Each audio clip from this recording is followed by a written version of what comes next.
We are live on YouTube. All right, I can't cuss for the next minute. Yeah, no cussing for the next minute and a half. We're just to play it safe. A minute and a half, man. Hey, everybody. Welcome. Great Tuesday. Welcome to a new and another episode of CMCT. Change your mind, change your thinking. I am Choice Skinner, your host. Next to me is my co-host, the man with the plan, the only one that can stand in the face of anything. I ain't even did my skincare routine yet. Give me a minute. You're looking good. You can do it while you get your intro. Antonio Dean. Yes, we got a great show for you guys tonight. If you've already seen that we are going to be speaking about Black History Month tonight. So for all of you guys who have a very strong opinion about Black history, and if you are educated in Black history, we can definitely use your help. Chime in, comment, and give us some stuff to talk about, because we already got a lot that we want to go over and discuss. But we always want you to know that we are here for you. I'm here to argue tonight. So if you're in the mood to argue, just know that Antonio's here to argue tonight, man. Got a bad attitude. It was a long day. Yeah. Mind you, this will be a two-part. Hey, Joan, welcome to the show. This will be a two-parter. We will be discussing tonight, and then we will bring it over to Thursday. We will still be talking a little bit about some of the pop culture, but hopefully it's something that will be in conjunction with what we're talking about in regards to Black history. Sure it will, because they're, you know what the whites do. Yeah. They start commemorating things to us, because it's that time of year again. Mm-hmm. So everybody get ready for that. Yeah, no doubt. Okay. Hey, Scott, welcome I just in. sent you the question. Welcome in. So for you guys who are interested, next week, so we're getting pretty caught up on our topics, man. We're getting some really good stuff. So being that this is Valentine's month, we don't celebrate, but we got a great topic next week that we're going to be. No, you can leave that there so that we can have it for the future. No, I appreciate it. We are going to actually have OnlyFans celebrities on the show next Tuesday. I don't subscribe to them being celebrities. Well, they are to some people. But, a lot of times people call them sex workers. Right? That's the phrase that they give them, sex workers. That's not what I call them. No? Okay. All right. But anyway, we're going to have some people coming in on next week, and that will probably be a two-parter as well, because these topics that we've been going over recently have been very involved. We want to give ourselves extra time on these topics without making y'all sit for 4 or 5 hours like some of these fools be doing with these podcasts. Yeah. But we'll be straight to the point on what we want to say. Yeah. So tonight and Thursday, we will be going over Black History Month. And next Tuesday, it's going to be very interesting, man. OnlyFans. We're going to have a couple of people here on the show. A couple of primal opportunities. Yeah, and so you will have your opportunity to either speak to them and to say what you need to say, and they will respond back. So we're making this a safe forum for everybody to either cuss, fight, and say exactly what they want to say, or support, like prostitutes included. Whatever your frame of mind is in regards to that topic, we definitely want to hear it. So be on the lookout for that for next week. We'll probably be dropping the ad. We're still waiting to hear from our female side of the OnlyFans. Yeah. So we should know. We'll get somebody. Yeah, by tomorrow or by Thursday, the ad will drop, and share it. Get everybody out there interested in what we're going to be talking about, because it's going to be a woozy. Is it going to be a woozy? It's going to be a woozy. Just know, guys, by the end of this month, we will be migrated completely over to YouTube. That is the objective. That's what we're looking for. We also are still looking for people to buy some of these raffle tickets. We're doing pretty good, but we will be doing better if some of you guys out there will ante up and grab you some tickets. We are giving away a safe, the Stillwater safe, the BST310H, also known as the EL310. It is a 2-hour fire-resistant home and document safe. And that safe is here. So if you're on YouTube, you can see the safe. You see how beautiful it looks. It is a keypad safe. More importantly, if you ain't on YouTube, you're missing out. You're definitely missing out. Please being on go ahead and Instagram, add us on YouTube.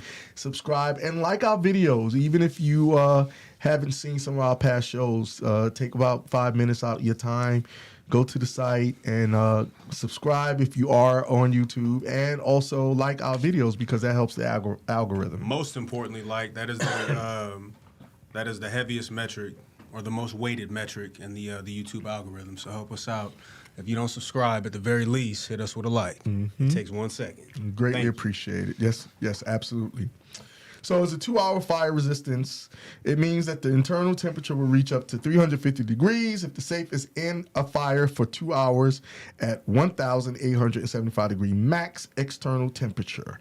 It is easy programming, 4 AA batteries external, and it will retain your code if the batteries die or are charged out. So this is a good thing to have at home if you have little ones at home that don't need to get into certain specific things that you own. Your toy boxes or whatever, adult toy boxes, you want to keep those away from the kids. You throw it in the safe. Yeah, anything what that I'm they don't saying? need to be seen or have to have access to. Your video collection. Yes, and you can take a safe like this because it is it's heavy, but it's not heavy to the point where you can't put it up on a top shelf. Yeah, so even if you guys, if the parents leave for like a weekend or something and the kids throw a wild party and they somehow set the house on fire, the safe will be all good. God bless. They'll never find your movie collection. God bless.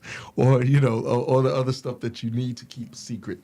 Also, we are giving away free shipping on that. So as well, if you go to our link tree, basically the link tree page shows all of the different. I don't think I reloaded the Google window on OBS. Oh yeah, that's how I did the save. All right, so the Google Chrome. Yeah. Oh no, I did it. Yeah, All right, yeah. my bad.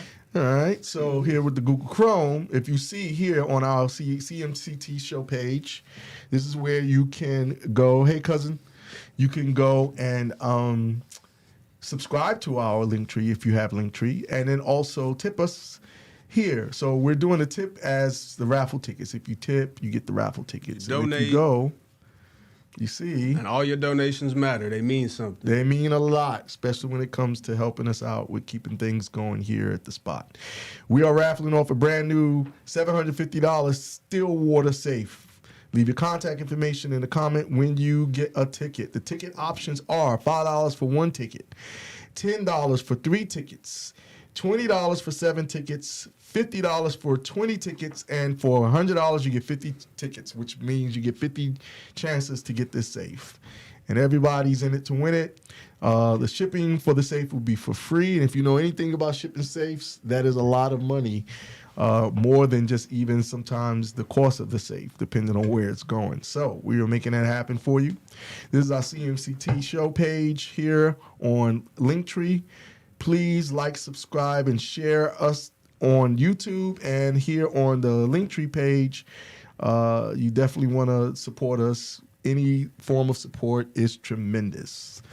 All right. Especially monetary. Yes, we definitely need that. Also, you can join us when we migrate. We'll be showing our video through YouTube, but also maybe on the CMTCT Twitter page. So if you go to the Twitter page on CMTCT Show, on the not Twitter, I'm sorry, on Instagram. Instagram, TikTok. If you go to the CMCT Show Instagram page, you can add us, and that way you can keep up with all the latest ongoings with us in regards to that as well. So, without further ado, let's get started on today's show and get you guys incorporated in what we got going on today. All right. So, it is Black History Month. February is Black History Month. And For some of y'all. this is the question. This is what I want to start out with. Why is there even a need for a Black History Month? And I'm not saying that in a bad way. I'm just saying overall, why is there a need for a Black History Month? What do you think? Because niggas wouldn't make it without white people's help. So the validation is everything for them, pretty much. It's veneration of some sort for black people. It's what do they call it? The need for proximity, right? To feel like, God, they're giving us something. They're showing us what our importance is. Yeah, we are important, and it's because white people say we're important that makes us important. Don't get me started on the Grammys. On the what? The Grammys between last year and this year, I don't know what happened. Oh man! 'Cause last year wasn't cool for niggas to be at the Grammys, but now this year, every nigga is celebrating. And well, it's the 50th year of hip hop. Well, but what does that have to do with the Grammys was racist last year? Right. Yeah. Well, they go back and forth. You know, that's one of the things about the black community, man. We've been told it many times. We are very forgiving. We're to a fault. And I've hey Daff, welcome. What's up, baby? I have totally disconnected myself from award shows of any caliber. I don't even watch the NAACP awards. I mean, I didn't know that them niggas had an award show. Yeah. Who are they giving their awards to? To Rachel? No, they give it to people they feel are important. Clifton. They give it to people who they feel, the black people they feel are important. And every now and then they'll give it to a white person that they accept. Like Eminem has won an NAACP award. And, what did Eminem do for the black community? Other than get one of the first, was it one of the first Grammys or? Yeah, he got one of the first Grammys. He did for hip hop. For hip hop, first rapper. Yeah. First rap. Yeah, he got best new artist or something like that as a rapper. That makes sense. I can't remember. But when we talk about Black History Month, and he's right about that in my opinion, I think until white people validate it, we don't really look at it as something special. As a culture, the Black American, I have to say that, we have to use these terms because we wouldn't be able to describe what we are as a community if we don't use these terms. So as a Black American, and I don't use Black African, I don't use that. I don't use people of color, any of that stuff. As a Black American culture, unlike other cultures that come to America, right? So you go to different cities. They have little Ethiopia. They have little Italy. They have little Italy. They have these different areas that are considered places of culture. And these, if you go through specific times throughout the year through these different communities, you'll see that they have flags everywhere, and they have little Armenia, stuff like that. They have their events that they do, right? To go ahead. You about to say I'm something? listening. Yeah. I'm gonna get to it. Yeah. They have these things that they're doing that it's not even something that has to be pushed by the government as official. Nope. They just get out and they do it. They get out, like you see the Caribbean parades. You know what I'm saying? They commemorate themselves. Yes. Spanish Harlem, yes, cousin. Yep. Spanish Harlem, all these different places.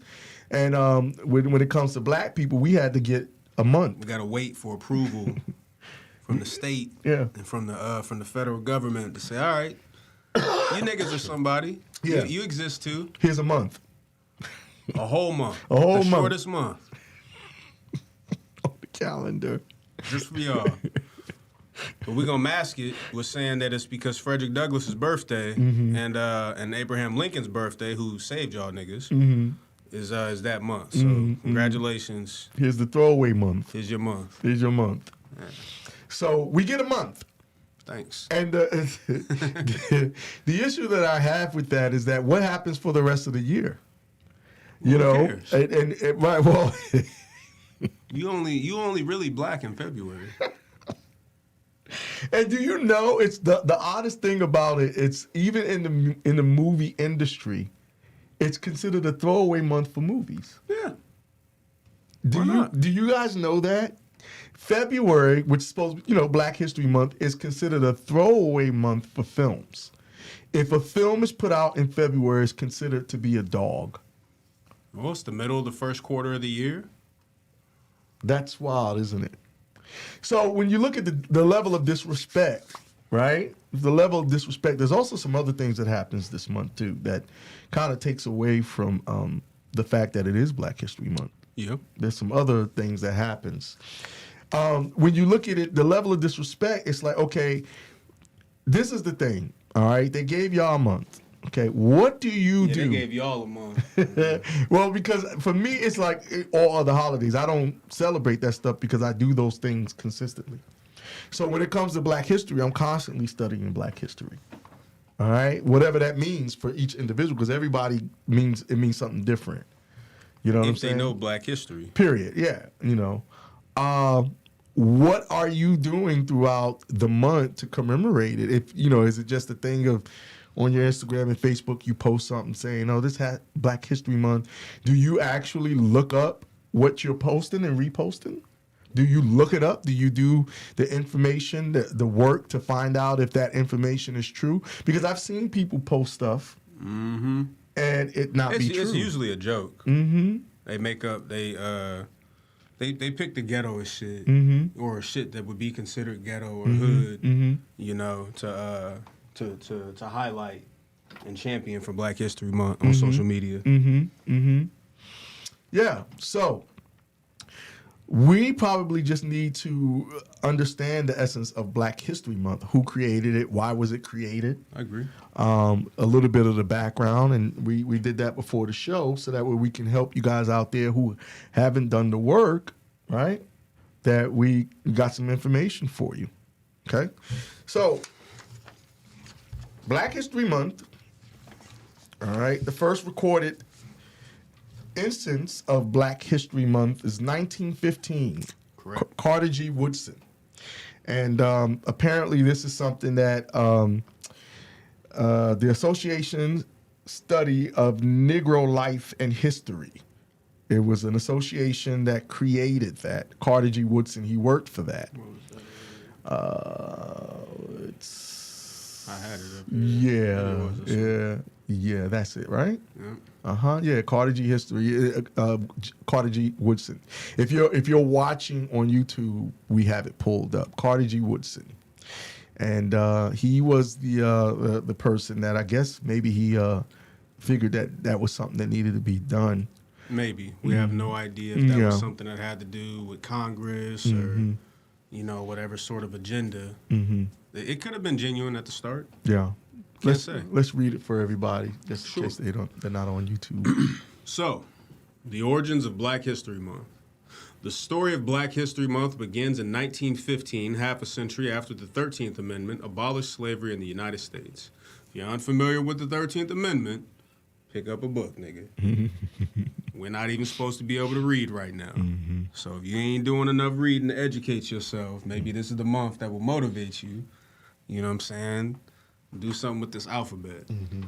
Anyway, that September, the Harvard-trained historian Carter G. Woodson and the prominent minister Jesse E. Moreland founded the Association for the Study of Negro Life and History, an organization dedicated to researching and promoting achievements by Black Americans and other peoples of African descent. Known today as the Association for the Study of African American Life and History, the group sponsored a National Negro History Week in 1926, choosing the second week of February to coincide with the birthdays of Abraham Lincoln and Frederick Douglass. The event inspired schools and communities nationwide to organize local celebrations, establish history clubs, and host performances and lectures. Continue. Yeah, that was pretty much it. But, it says in the decades that followed, mayors of cities across this country, this is mayors. Now, mind you, this would be the local level. It's not even the federal, state level. Not the state, yeah. City level. City level. In the decades they followed, mayors of cities across the country began issuing yearly proclamations recognizing Negro History Week. A whole week. I'm sorry, but Negro History Week. By the late 1960s, thanks in part to the civil rights movement and a growing awareness of Black identity, Negro History Week had evolved into Black History Month on many college campuses. I'd love to know which college campuses. That's IT Parents said, so we need to commemorate ourselves if we could just come together. I believe it's okay for them to give us a month, but we really need to praise ourselves daily. Yeah. I agree. Absolutely pure. Where we at? President Gerald Ford officially recognized Black History Month in 1976, calling upon the public to seize the opportunity to honor the too often neglected accomplishments of Black Americans in every area of endeavor throughout our history. And you know that was Betty Ford. Yeah. That I'm pretty sure it was Betty Ford just nudging him like, Gerald, it'll make you know. White women do be in their men's ear. Yeah, and we were talking about this before the show. A lot of white women will fight for Black people's rights. And we'll get into why that is. Or do we got? Well, I guess we can talk about it now. So, understand that white women, Black men and women, white women, fucking deep down inside, they champion us because we gave them the courage to step up against their own men because they were terrified. You know what the white man would do to his mama, his daughter, his wife, his cousin, his sister. The white man will do anything to the women in his life. Yeah, it's a patriarchal system. Anything. Yeah, it's patriarchal. It's worse than patriarchal. You know, it's tyrannical in a sense. It was at that time. Yeah. You know, you seen Forensic Files. You know what I'm saying? We know what they'll do over some life insurance. You know what I'm saying? Or let that nigga go in the debt because he was gambling or some stupid shit. Yeah, I mean, look, when the bubble burst, men killed their whole families. They jumped out of windows. White men, thank you. Because Black men didn't have any money. So, well, that's not the only reason why we didn't kill our families now. It's because we weren't white. Yeah, you know. Yeah, it's not. It's ultimately. It's not in the Black man's nature to fucking not at all to go. You know what? Not Damn, nigga, this is the fifth night we didn't have mayonnaise and ketchup sandwiches. It's time to kill my family. Fuck this. Yeah, death is better than this. Yeah, let's quit. Black men are used to the struggle. We're used to the struggle. Doesn't matter how high up we get in our finances. We are used to the struggle. Let's reframe that. Okay. Black people are used to creation. Absolutely. Okay? Rather than destruction. We're used to creation. Yes. So even when given nothing, hey Reginald, what we do is create, elevate, and ascend. That is what we do. That's what we're good at. You can go back as far as you like to. Even right now today, one of the largest tech industries in the world is actually over in Africa. That is the largest tech industry in the world, over in Africa. In case anybody didn't know. Okay. And a large mass of the contributors are actually African children. Yeah, they're working. So you want to talk about black girl magic or whatever, black people magic, all of that kind of shit. It's happening right in front of your eyes, but it's what you pay attention to and what you consume. Yeah, of course. They don't show it on the news, but you have to do your research and see. There was one black boy. He went and created ice in his neighborhood, created a windmill, and brought a whole bunch of infrastructure to his village. He found books. To cool it down, or was that just for a water system in general? Yeah, all of it. Kid was brilliant. He was brilliant. And did it on his own. Started with a bicycle wheel. Insane. But that's our people. So understand that we're not meant to struggle. We're meant to create. That's what we're good at. So never discount yourself. Okay? So shout out to the white women that's helped black people. That's what I guess. I don't know if I'm gonna shout them out from their struggle. Maybe we can shout them out, but they're not invited to the barbecue. Maybe we should write that down and come back to the barbecue. But they can come. They just can't bring no potato salad with no raisins, man. No. No more inviting white people to the fucking barbecue. That's one of the worst things that we can do. That's a part of us being too forgiving, right? You let an outsider in, they'll take over. They can do something. Yeah. And I'm not willing to give them that sort of opportunity anymore. It's not even a risk, but it's not an opportunity that I'm willing to give anymore. Follow suit. We all got to get on the same code. All right. I forget. No, I think it was Dame Dash I was listening to recently. Dame Dash and 19 Keys. And shout out to them. they were saying one of the only things that black people have not tried up to this date in America is to just get along and work together. But that's because we got segregated too soon. Yeah. I mean, we got integrated. Excuse me. Integrated. We should have Far been. too We soon. should have stayed segregated. Yeah. Because listen, and let me explain to you guys why. Because people sometimes they'll snatch their pearls when they hear someone say that. The black community, and you've heard this be said before, black people were released into a capitalistic society with no capital.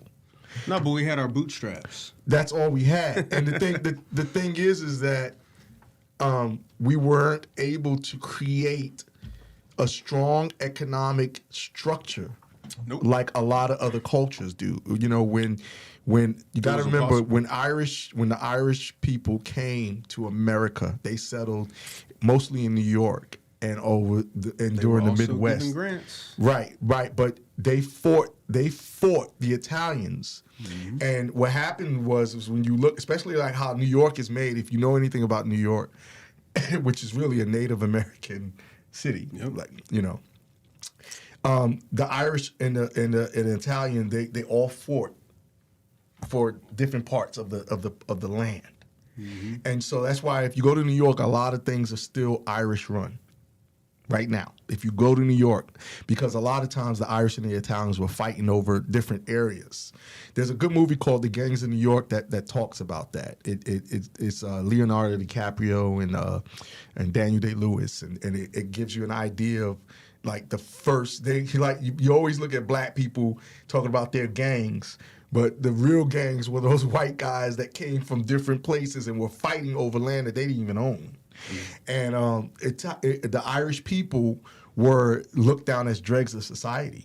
They were looked down as dregs. And because they were unmelanated. Well, yeah, that was one of the major reasons. But mostly because economically they offered nothing.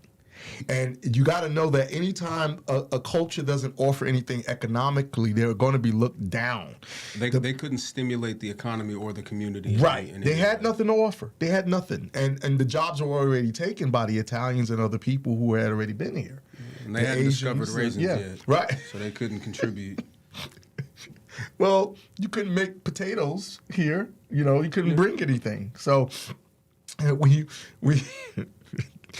you look at it, guys, you have to understand that the black community has never had time to build. Anytime they look to build, as how all communities do, they were abused and they were destroyed, and everything that they built was destroyed very quickly. And so we weren't able to amass a source of income and a source of export and security and finance as all other cultures do. And so that's why it's always weird for people when they go, oh, there's a black bank? Yeah, there's a lot of things that are black. It's just that we are looked down so on. Spread out because there's no actual network. Right. You know, and so when great if you know anything about the Black Wall Street and all that stuff. I mean, everybody knows, a lot of people know about that now. There were multiple Black Wall Streets. Yes. That's what people don't understand. The economic. So as a culture, we are not able to progress forward because economically we are still at a disadvantage. Now, we can look at some people who economically are at a certain place, but that money they don't bring back to their community. They don't. So that's I can speak on that because even in the film industry right now, when you look at a lot of the actors that are being praised and the major ones, right, that are working are British talent. Yeah. What do you think they do with that money? They take it back over to England. They take it back over to the UK. They don't invest that money into this community because they don't know shit about what we went through. No, and they're playing roles of people who have struggled. So it's funny to watch and to see people say, "Oh, all black is right black," and it's like, no, knowing that they're basically doing American blackface right now. Absolutely, absolutely, and making money, top dollar off of it, and taking it back over. Every black Brit that has a major acting role has opened up a production company not here in the States. So they're not hiring the same people that are investing the money in them. And that's not to impart any sort of divide. No. But the reality is, again, that right here on our own soil, we're not even doing enough to sustain one another. Right. Our dollar. Our network is not big enough. Our dollar wants one our trick. network is not well enough established for us to do enough to support one another. Yeah, we say our dollar Disenfranchised, right? Okay, sorry about that. I had to get that out. You're all good. Where we at? It's at 1976. Your boy Gerald Ford hooked us up because he's a good man.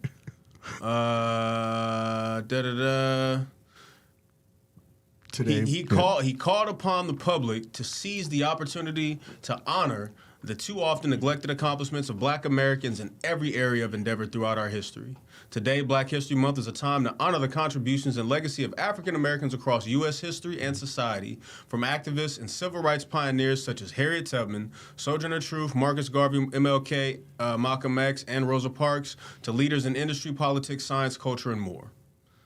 Very interesting sentence that we're going to have to go back over. Since 1976, every American president has designated February as Black History Month and endorsed a specific theme. Every American president has designated February? Or do they reestablish it every year or something? who knows, man? Can anybody answer that? Is Black History Month up in the balance every month? Is there something I don't know about? I'll read that one more time and continue. Since 1976, every American president has designated February as Black History Month and endorsed a specific theme. Or maybe they wrote that the way that they write EPRs in the military to make it sound like every single American president is behind it. Is behind, all of America is behind this for you guys, Black people, helping you out. The Black History Month 2023, the Black History Month 2023 theme, Black Resistance, explores how African Americans have resisted historic and ongoing oppression in all forms, especially the racial terrorism of lynching, racial pogroms, and police killings since the nation's earliest days. Now that's horrible. That's hilarious, actually. I think this is a great time to segue over into critical race theory. Because that would absolutely counteract that statement. That closing statement, by the way. That was the end of the article. Can we look up and see what... Black Resistance? No. Black History Month themes. Yeah, I didn't know that was a thing. Well, again, it did say that every American president has designated February as Black History Month since 1976. And endorsed a specific theme. Yeah, I want to see what the themes have been. Yeah, I didn't know we had that. Black Resistance, guys, what the hell? Explores how African Americans have resisted historic. I mean, that's crazy. They about to drop another Black horror. Did you guys know that? Film. Did you guys know? Hey, I didn't know that there were themes. Yeah, I didn't know that either. Did you know that there were? There it is. Black History Month theme ideas. Black History Month theme ideas. Over the years. Is it like a list? Wow. Yeah, there is. That's crazy, nigga. I didn't know this was a thing. Hold on, let's read some of these. It says since 1976. Right. Can we just get a direct list, nigga? Because we don't have time to read through every single one of them. Well, just give the themes, and they'll do the work. work. Just go through the page, I guess. Yeah, just go through the page and give the themes. Is this easier? Okay, there wow, look at that. So since 1928, Black History Month themes throughout the years. Does this article shed some light? Is that it? Where's the top? Plenty of opportunity to celebrate additionally, because I don't want to waste anybody's time here. According to the ASALH, over the years, the themes reflect changes in how people of African descent in the United States have viewed themselves, the influence of social movements on racial ideologies, and the aspirations of the Black community. But it said that the presidents have designated these themes, so how would they know? Yeah. We've only had one Black president. That's what you want to call it. Whatever, nigga. Enjoy looking through the themes from the past 95 years, including the latest theme for 2023! Exclamation point. Hold on real quick.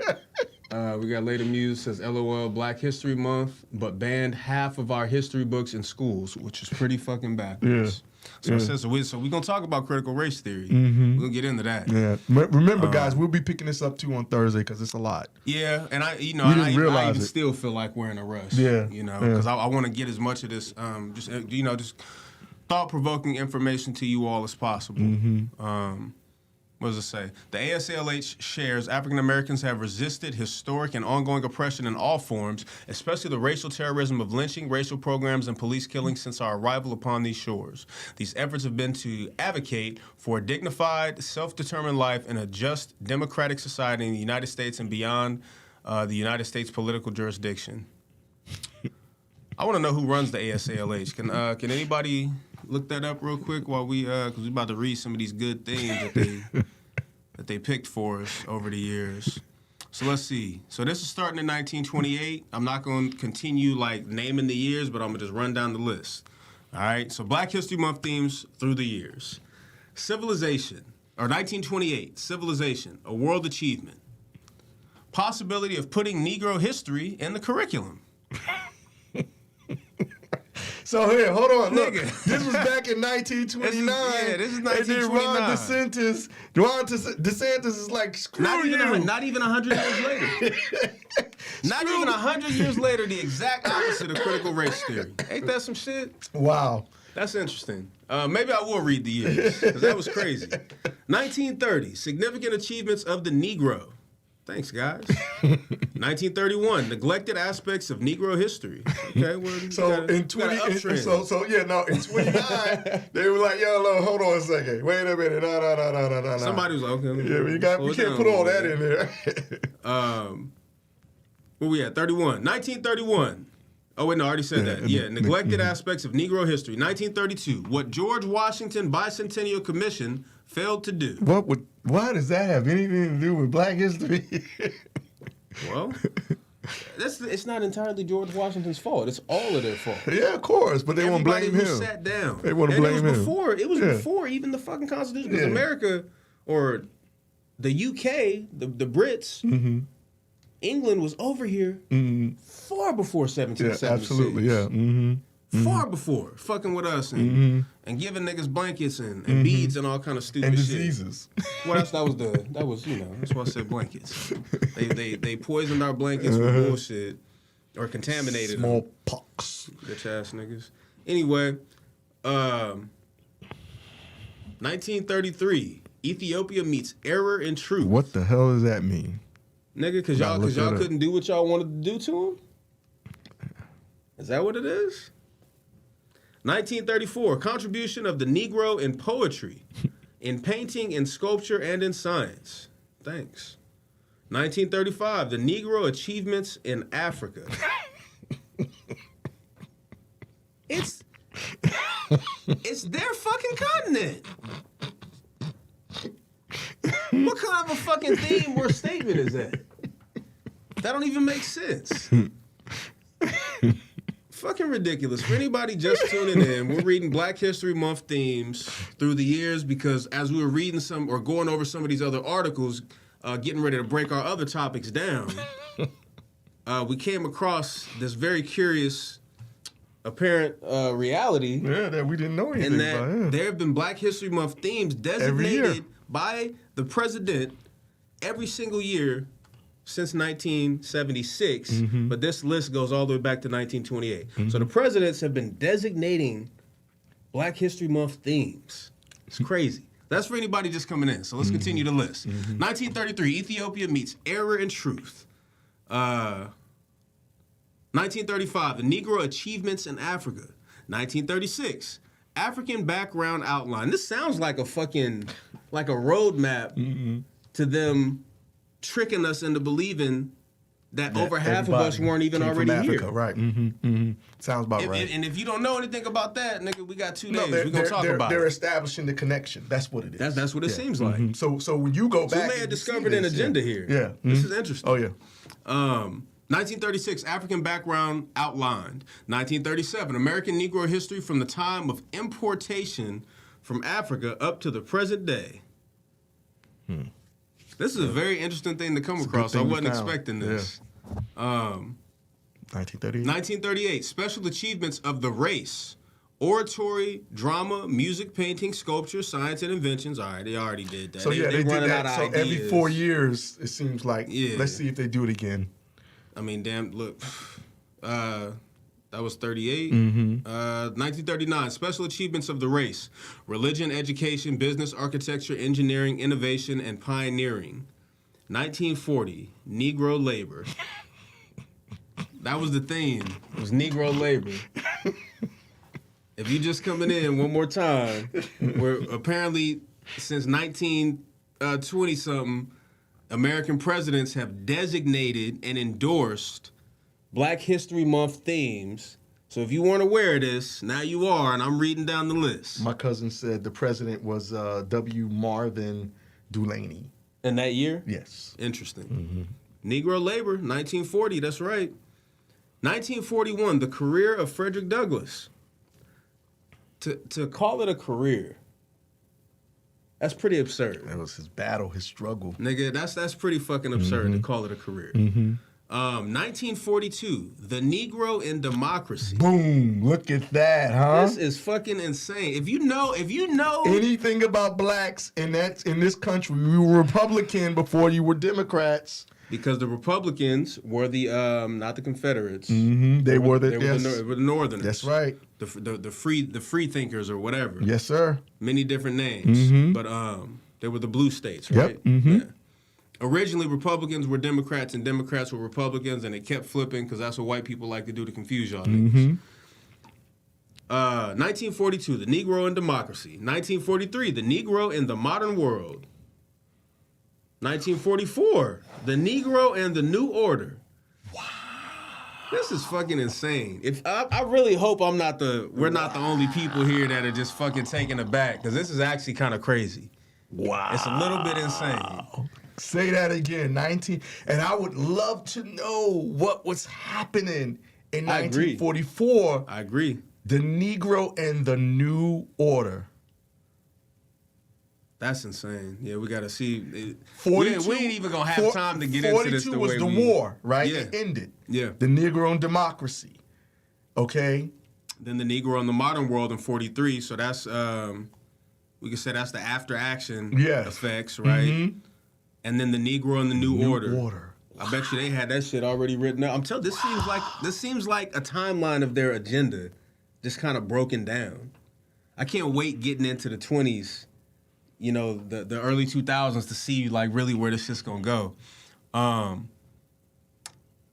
So from 1944, the Negro and the New Order to 1945, the Negro and reconversion. What the fuck does any of this mean? So that other link, I'm glad I left it open. We're gonna do more in-depth research off air and then come back with some more information for y'all. But I'll share that link if anybody's interested. Yeah, look, guys, Google is your friend. This is crazy. Google's your friend. Look up Black History Month themes. This is insane. I really never knew that this was a thing, and I'm pretty well studied. Yeah, man. Gotta say. Yeah. 1946. Let Us Have Peace. For who? The niggas took. For who? You know what? Yeah, that could be a mixed message. That could be a trick mirror. 1947, democracy possible only through brotherhood. Here we go, integration. Integration. Yeah. Can you make this shit up? How close is this to Black Wall Street? Jones said not just insane, but absolutely insulting and offensive. Yes, it is. Can anybody get the exact year that the last Black Wall Street bombing happened? Yeah. So we can kind of correlate it with this. Yes. I'll look it up, but I want to keep reading because it's a long list. I'll go back up one. So 1946, Let Us Have Peace. 1947, democracy possible only through brotherhood. 1948, the whole truth and nothing but the truth. I wonder what the fucking truth was that they were propagating that year. Yeah. I would love to know what that was. So we're gonna have to do some research with this offline. 1949, the use of spirituals in the classroom. And if you don't know anything about spirituals are what was considered to be the songs that helped slaves get through their day in regards to being in the fields. Or even how to escape. Yes. They were hidden messages and all of this shit that they told us. Yes. Wow. You know, because the whole Underground Railroad, that real thing. Of course, yeah. Where we at? 1950. 1950. Outstanding moments in Negro history. That actually, I think, is during the time of the Olympics. So Jesse that would Owens. make sense, yeah. See, that would make sense. Okay. Boxing. I mean, Even Hitler was mad as shit. Yeah, at that time, we were doing a lot of things in sports. Mm-hmm. So, Well, that's because that was pretty much all we could do. Yeah, pretty much. 1951. Eminent Negroes in World Affairs. Olympics. 1952. Great Negro Educators. 1953. Negro History and Human Relations. 1954. Negro History, a foundation for integration. Mm-hmm. What the hell did I say? Mm-hmm. What? Mm-hmm. 1955. Negro History, a contribution to America's intercultural life. Now, isn't this around Malcolm X's? The fuck is the word? His migration. His migration. Yeah. Mm-hmm. You know, he went and left and did his thing and came back. But that was also too around the time when you started having interracial issues with marriage and stuff like that. Oh, yep. Yeah. Okay. Yeah. So 1954, Negro History, a foundation for integration. 1955, Negro History, a contribution to America's intercultural life. 1956, Negro History in an era of changing human relations. 1957, Negro History. So I guess by that time they running out of ideas or something, you know. 1958, Negro History, a factor in nationalism and internationalism. They're factoring us in finally, thanks. You know, that was nice of them. 1959, Negro History, a foundation for a proud America. Make America great again, huh? 1960, strengthening America through education in Negro history and African culture. Isn't that Lyndon B. Johnson? Pretty much around this time, yeah. Thanks, Lyndon. My grandfather hates him. Well, he should. Where were we at? 1961, freedom and democracy for the Negro after 100 years, 1861 to 1961. Wow. Niggas were still sharecroppers in 1861, yo. I'm just saying. And if you don't know what sharecropping was, it's the exact same as you going to work right now, 8 hours a day, at the very least 5 days a week, because of punk-ass Henry Ford. But what do I know? Next, 1962, Negro history and a new birth of freedom. Nigga, what year was it the segregation ended? Segregation? Let's see, the civil rights movement is in the 60s. Segregation didn't end until the end of the civil rights movement, so it was around his time. 64. Yeah. Lyndon B. Johnson. Well, nope, 65. Well, okay, that was voting rights. Hold on. 68. So, I mean, that whole 3-year period. It was a whole fucking thing. Yeah. Up until Martin Luther King was killed. Legislation being added because he fought it very hard. Lyndon B. Johnson hating ass nigga, if you don't know. He did not want black people to have any rights. In fact, he was noted and quoted as saying, "I'll have those niggas voting Democratic by the end of my term," and he did. Yes, he did. And all they did was switch the face on it. Yep. Where's our list at? Right there. Okay, so what was that? That was 1963. 1963. Okay. Negro history evaluates emancipation. That's interesting. And that's 1863 to 1963, another little 100-year period they want to highlight. 1964, Negro history, a basis for the new freedom. So they're really helping us out right here. Right. It's like they were like... Yeah. Feeding it. It's all of this. Yeah. It's lining up with the actual occurrence of what was happening, of everything that was happening during those times. Yep. 65, Negro history, Freedom's Foundation. Now this is the "I Have a Dream" speech. Yeah. Right. If I'm not mistaken. And then the King was killed 3 years later. Right. 1966, freedom from racial myths and stereotypes through Negro history. 1967, Negro history in the home, school, and the community. 1968, the centennial of the 14th Amendment, Afro-American History That's Week. when they started calling us Afro-Americans. Thanks. Pam Grier came on the scene. Yeah, you know what I'm everybody. Yeah, saying? Jesse Jackson had the fro. Yeah, thanks, guys. 1969, changing the Afro-American image through history. Yep. That's Changing Yeah. the Afro-American Yeah, image. yeah, through history. It was 69. It's a very turbulent year. I want to highlight something. Dick Gregory, rest in peace to him. Mm-hmm. He always said, white people tell on themselves with everything that they write and everything that they put out in mass media. Mm-hmm. All you got to do is listen to what the fuck they're saying. Pay attention. Pay attention to the words. Don't be fooled. 1969, changing the Afro-American image Through history. 1970, 15th Amendment in Black America in the century, 1870 to 1970. Interesting. And if you don't know the 15th Amendment, please Look it up. Google. Google's your friend. 1971, African civilization and culture, a worthy historical background. So is this where they really start digging deep and putting in the heels for telling y'all that all black people here are Africans and this was never our land. We need to go home. And But all yeah, that because bullshit. in 76, Roots drops. Yep. So this was the dashiki era. Yep. 70 Garvey. Yeah. Yep. Mm-hmm. And if you don't know who Marcus Garvey is, please do yourself a favor. Look it up. Get on, you know what I'm saying? Yeah, because you can see they start getting really deep now. Yeah.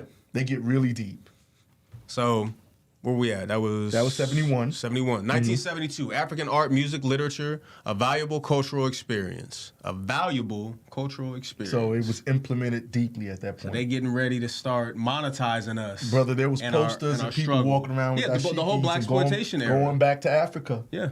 Yeah, that was it. Black exploitation. That was, and they just had a good old time. White people. If you look at some of the vignettes in the black exploitation movies, white people with afros, they had their perms and they're doing this with niggas and all of that stupid shit. You got to go look at your history, man. It's heavy.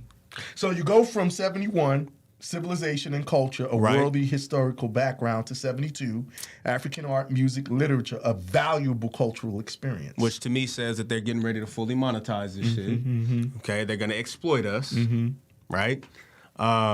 1973, biography illuminates the black experience. I think that was the year that Roots dropped, the book. Yeah, Look it up. which was plagiarized. The original story was actually the African. And I don't want to take one of those. Let me go back. I'll do that here. Roots book, the book. I think the book dropped then, Alex Haley's book.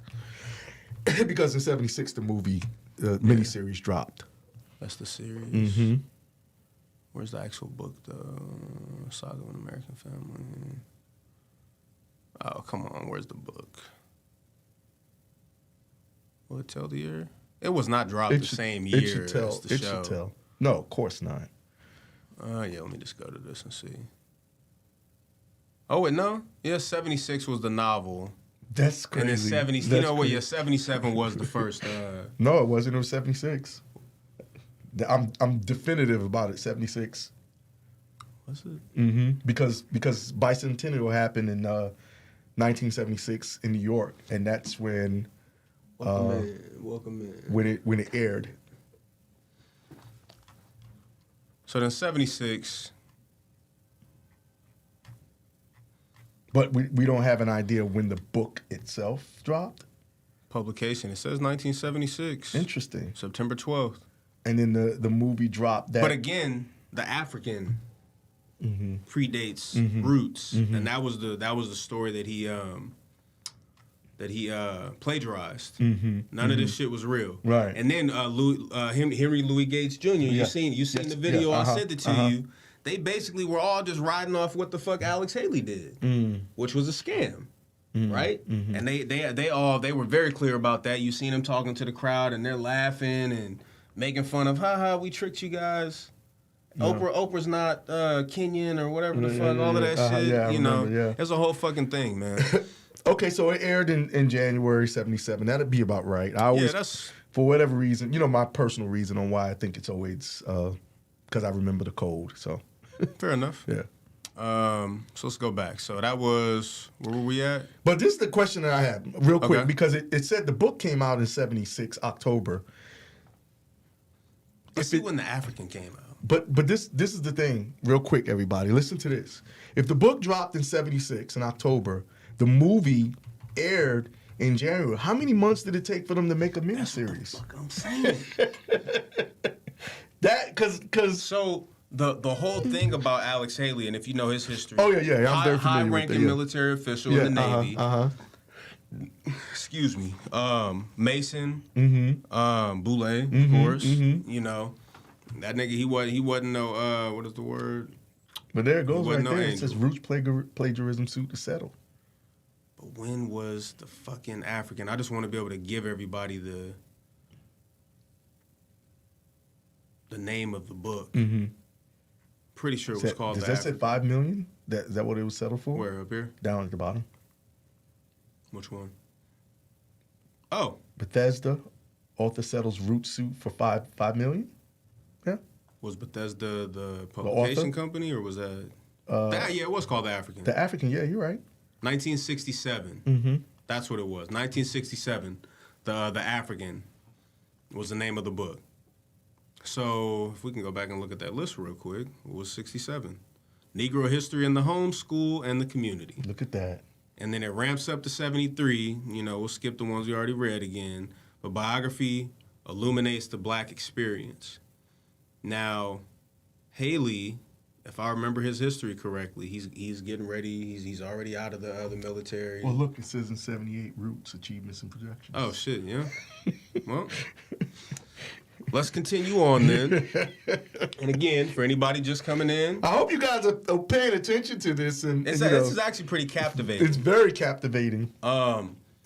Apparently, the establishment of Black History Month since its inception. You know what? And we did find the lie earlier before we started the show. 1915, Carter G. Woodson. Yes. He came up with the idea for Black History Month. Black History Month was not actually what the hell is the word? Not established. Officiated until 1976, and it took all the way up until 1986 for it to become a national federally recognized event. And that, we're talking about a 10-year thing of white people going back and forth. Recognize these niggas, don't recognize these niggas. You know what I'm saying? So the article we just read from history.com, History Channel basically, it said that since 1976 that they've been presidents, every U.S. president has designated a specific Black History Month theme and endorsed it.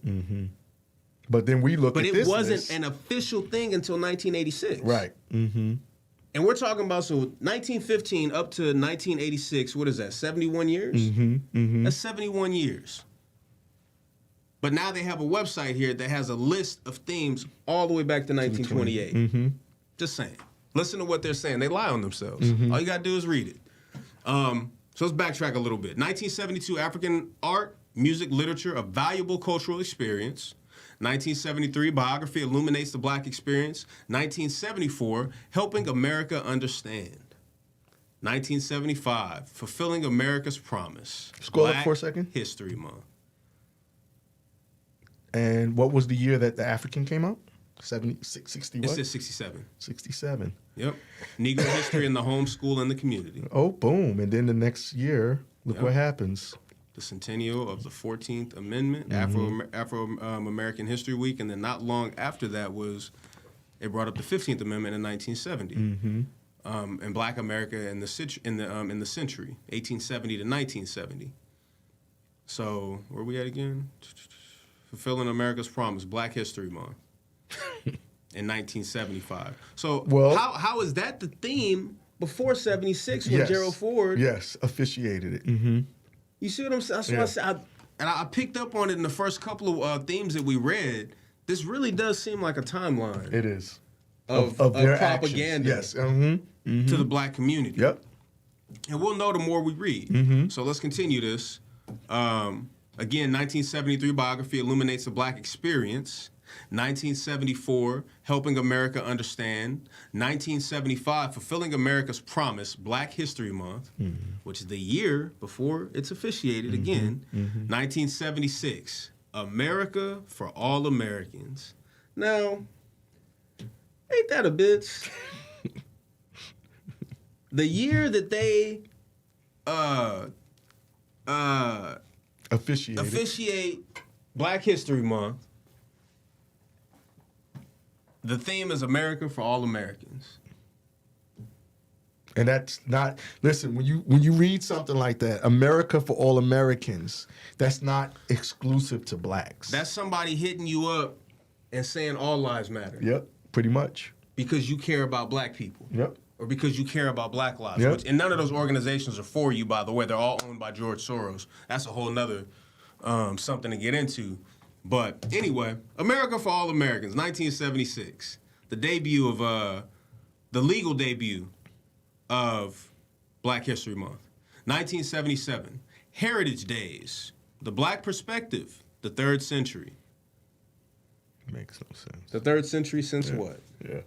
Because if we go back 300 years, that would be 1677, and they was already over here terrorizing niggas and spreading the Black Plague. Right. Just saying. And if you don't know what the Black Plague is, God damn it, listen, Google. All right? Heritage Days, A Black Perspective, the 3rd century. 1978, Roots, Achievements and Projections. So remember, Roots So now dropped that means that there's a machine behind Roots. Yes, absolutely. There's a machine behind it. Absolutely. What achievements and projections? Yeah. Right. 1979, history. Not black history anymore. Right. Not Nope. Negro history, Nope. not African American history, just history. Just history. History, Torch for the Future. 1980, Heritage for America. What about niggas, man? I thought it was our month. Right? It's about our history. It's about cultivating an experience Of what it is to be black in America. Just saying. Right. Anyway, 1980, Heritage for America. 1981, Black History, Role Model for Youth.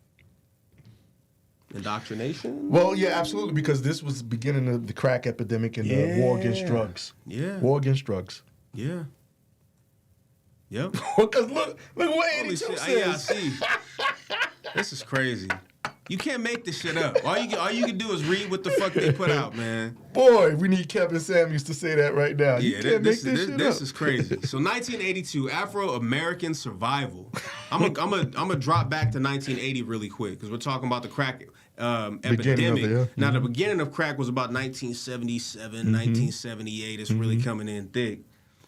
But we get to 1980, Heritage for America. 1981, Black History, Role Model for Youth. 1982, Afro-American Survival. 1983, Afro-Americans in the United States. 1984, Afro-Americans in Education.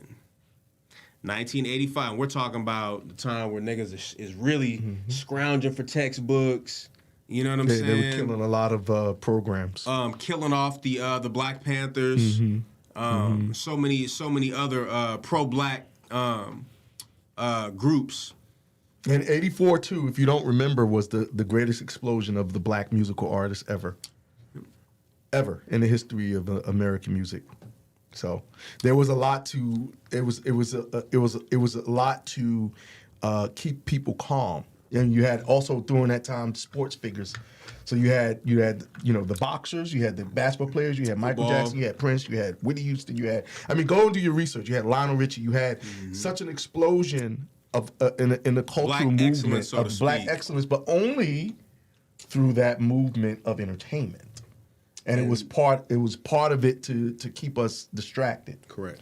Because we had a serious issue with drugs in our community. And not so much just the drugs, but the drugs were used to get black men and black women caught up in order to be able to demonetize us and use use black people for those Disenfranchise our and for those households. prisons. Yeah, for the prisons, because a lot of the politicians had big money in the prisons. Bush and a lot of those other people during that time. Ronald Reagan, a lot of them during that time. Understand that prison is an institution and an industrial complex. It is a huge investment. It is an investment. Go look up the legal definition of investment and then go look up the Webster Dictionary definition of investment. And you'll see the difference. 1984, Afro-Americans in education. 1985, Afro-American family. 1986, Afro-American experience, international connection. And mind you, we're being called Afro-American now, if you notice the consistency. Excuse me. Shit. 1986, Afro-American experience, international connection. The hell does that mean? International connection. What the fuck would have been happening in '86? Is this Cold? Well, no, Cold War is already over. Cold Wars, it's still there. It's almost ending. Almost ending. I wonder what they meant by that. I mean, I'm that pretty other sure if you article look was it up, breaking it's- them yeah. down, so Yeah. we'll be able to read through that and find out. Something went on during that time. But 1987, Afro-Americans and the Constitution from colonial times to the present. The Constitution didn't have shit for us. It still doesn't really have shit for us. Well, it's Today. interesting when you look at the next year, you see it's a continuation. 1988, constitutional status of Afro-Americans in the 21st century. Oh God. Being, what was it, 1/3 of a person or 2/3 of a person? Pretty much, yeah, 1/3. You know. 1988, constitutional status of Afro-Americans in the 21st century. 1989, Afro-Americans and religion. That was that the year that they started Kwanzaa? I wouldn't be surprised. No? Kwanzaa was before that? I think Kwanzaa was the 70s, but I could be wrong. Because I remember there was a time where Kwanzaa became very popular. No, 66. 66. Okay. Yeah.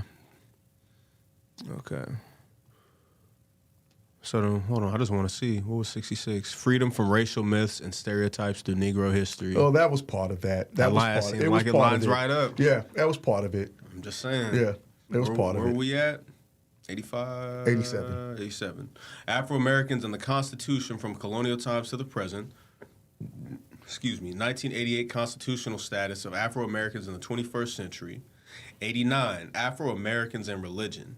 1990, 75 years of scholarly excellence, a homage to our forebearers.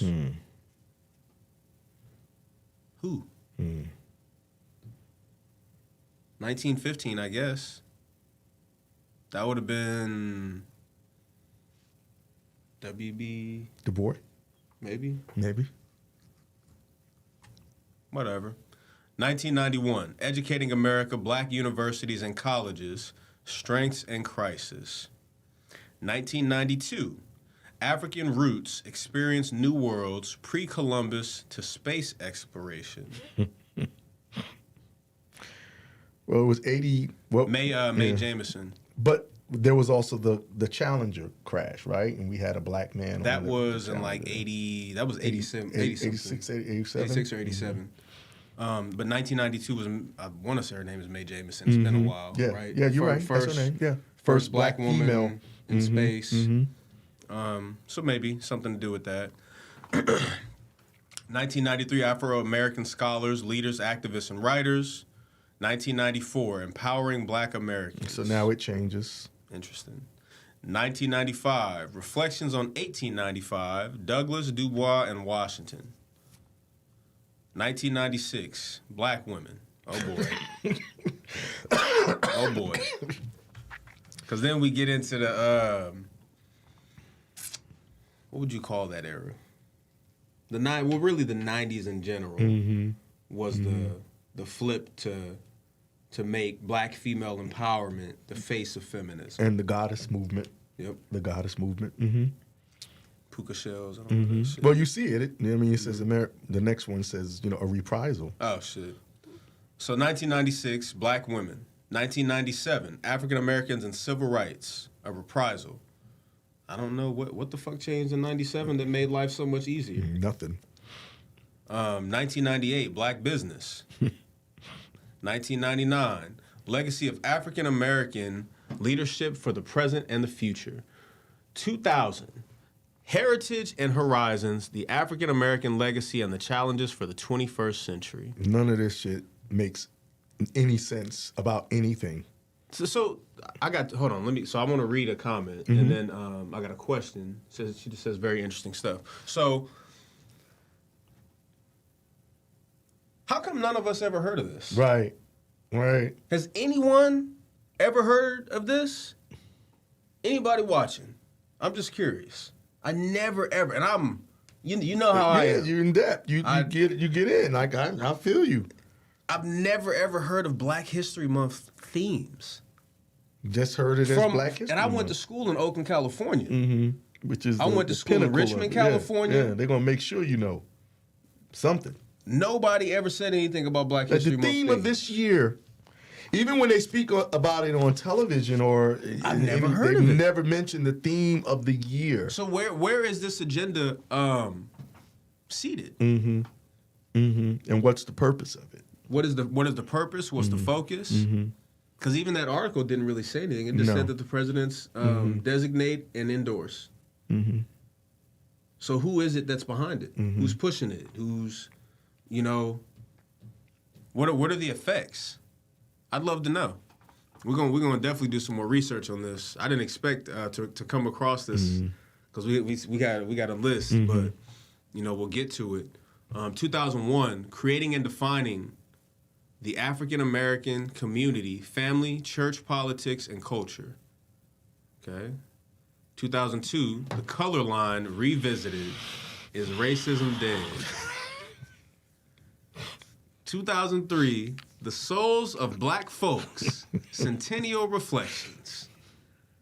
2004, Before Brown, Beyond Boundaries, commemorating the 50th anniversary of Brown versus Board of Education. If you're not familiar with that case, please Google. Google is your best friend. Brown versus the Board of Education was massive. 2005, the Niagara Movement, Black Protests Reborn, 1905 to 2005. What the fuck was the Niagara Movement? I have no idea. I don't think I've ever heard of that. I've never heard of it myself. All right. And this is coming. Relative aggressive approach to combating racial discrimination. The Niagara Movement served as It's a whole thing. It's a whole Wikipedia page. Because it deals with segregation. It was founded in 1905 by a group of activists, many of whom were among the vanguard of African American lawyers in the United States. You know what? I did hear of this. I didn't know that there was a name. Right. Okay, yeah. W.B. Du Bois and William Trotter. It was named for the mighty current of change the group wanted to affect and took Niagara Falls as its symbol. So yeah, we'll dig into this. I'm familiar with this though. I didn't know that there was a fucking name, but I know about the entire because they even showcase this entire thing in Roots with right okay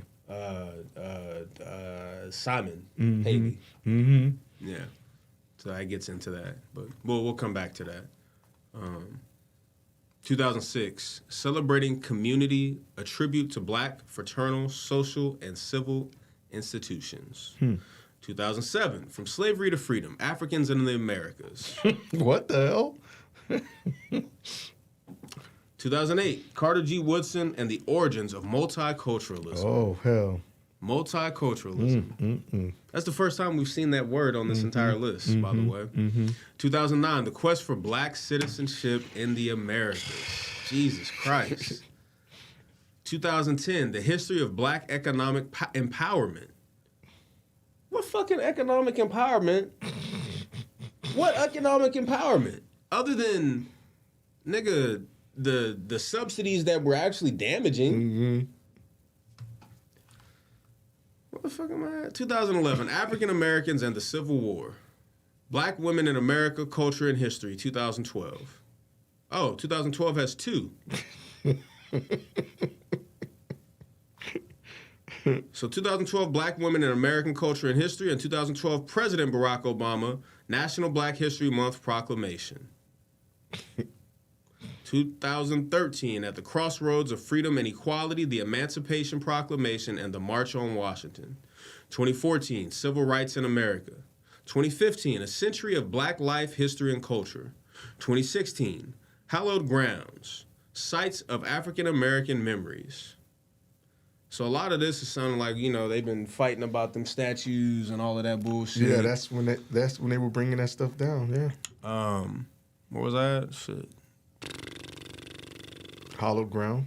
2017, The Crisis in Black Education. What was I talking about today on Facebook? Mm-hmm. Niggas can say what they want, but I've been watching our kids, and let me tell you something. Yeah. You guys are doing a terrible job. 2018, African Americans in Times of War. 2019, Black Migrations. What fucking migrations?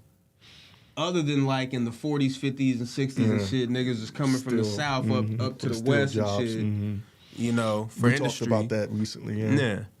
2020, African Americans and the vote. Now, 2020 election, where they were revisiting The rights. actually making it difficult for niggas in the South to fucking vote. Yeah. Yeah. If you don't know about that, go and look where they made it illegal for them to pass out cold fucking water for free. Yeah. Or to even sell water, I think it Yeah, was. They yeah. couldn't sell or pass water out for free. No, they were doing everything they could to get people To keep not people to, from getting in line and coming in to vote. And if you know, a lot of our older ancestors and people who are very proud of the opportunity to vote. Yeah. You know, they even shut down the fact that they could mail their votes in too. Yeah. Because they knew that, you know, if we can't keep them on the line, we can't have them. They lose out on that vote. So that's what it's about. I remember that in 2020. Gas prices was fucking stupid. Yeah. Niggas couldn't drive Yeah, nowhere. couldn't drive, yeah. Yeah. In 2019, Black Migrations. So oh, Jesus. 2021, the Black Family Representation, Identity, and Diversity. Now, if you don't know nothing about that, come on. Yeah, that's current shit. 2022, Black Health and Wellness. The nerve. The nerve. They ran out of ideas at that time. The nerve. 2023, Black Resistance. I can't wait. Yeah, because we don't have time to sit on the show and dig into these and break them down. Well, I wonder when they come up with the topics because it's who is doing this? Yeah. Matter of fact, let's Google that. Yeah. Who picks? They said the president, but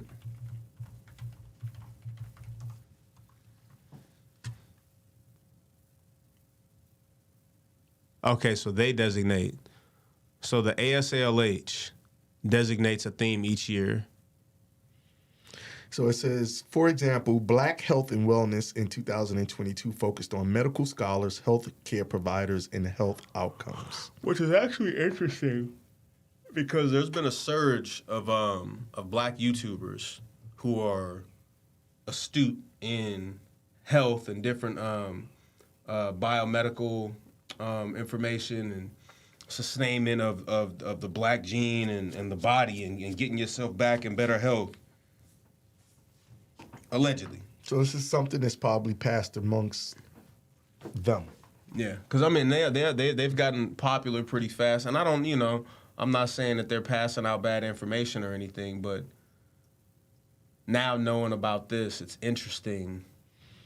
The work behind to the be able to scenes. correlate it with whatever these themes are supposed to be, and then we're not trying to be tinfoil hat niggas here. But I'm just saying. No, but it's something that's funny. You got to look at it for what it is. Listen, it's something that's funny that I saw a commenter say. He said, everything that people consider to be conspiracy 10 years ago has come to be past now. Yeah, I said that all the time. And come to be truth.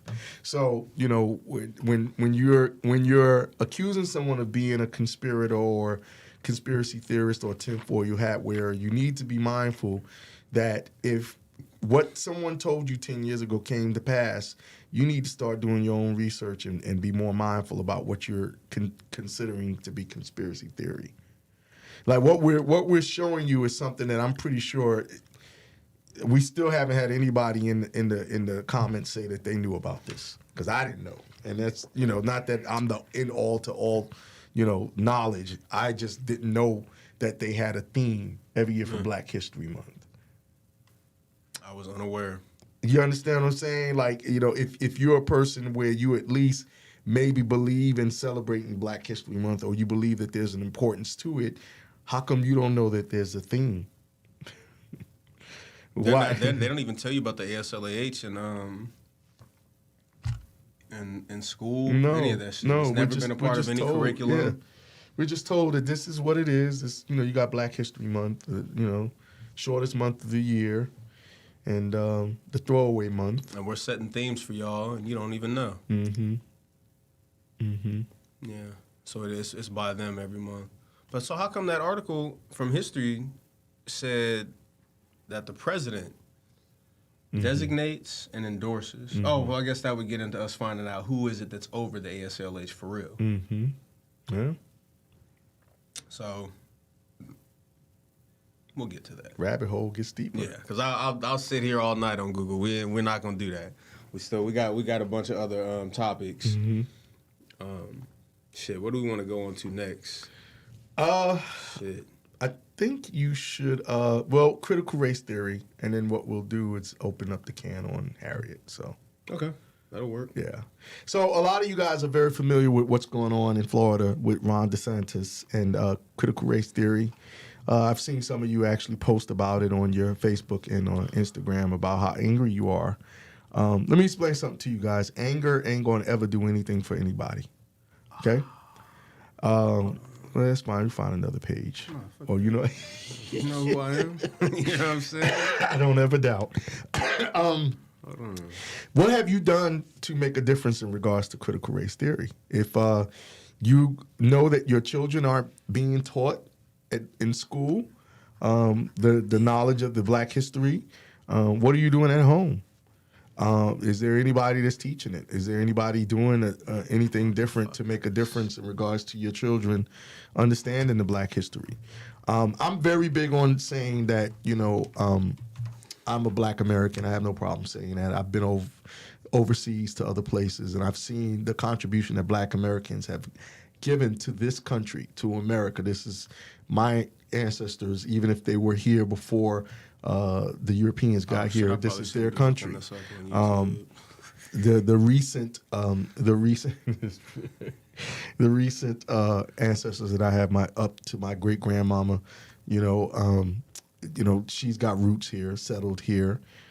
So I appreciate this country for what it is. Shout out to Mildred Pearson, my great grandmama. Joan Moulton said, "It's all BS. My Black History Month is January to December every month, every year, period." Damn right. You damn right. And Joan, I know you're very outspoken about Black history. Joan actually has family who served in your grandfather, or was it your father, Joan? Can you correct me? He was a pilot in the military. He was I don't want to say it wrong, but I think he was either a red tail or a buffalo soldier. Correct me, Joan, if I'm so that way I can give you and your family members the credit that they deserve.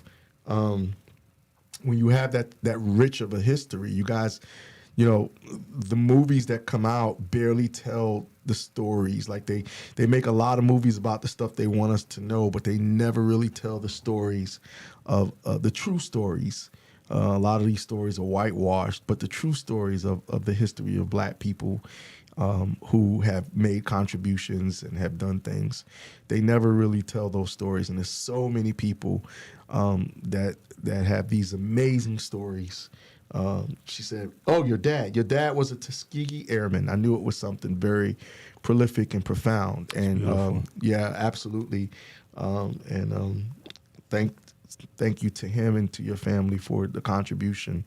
What people don't know about when it came to airmen, the Black airmen did better than any other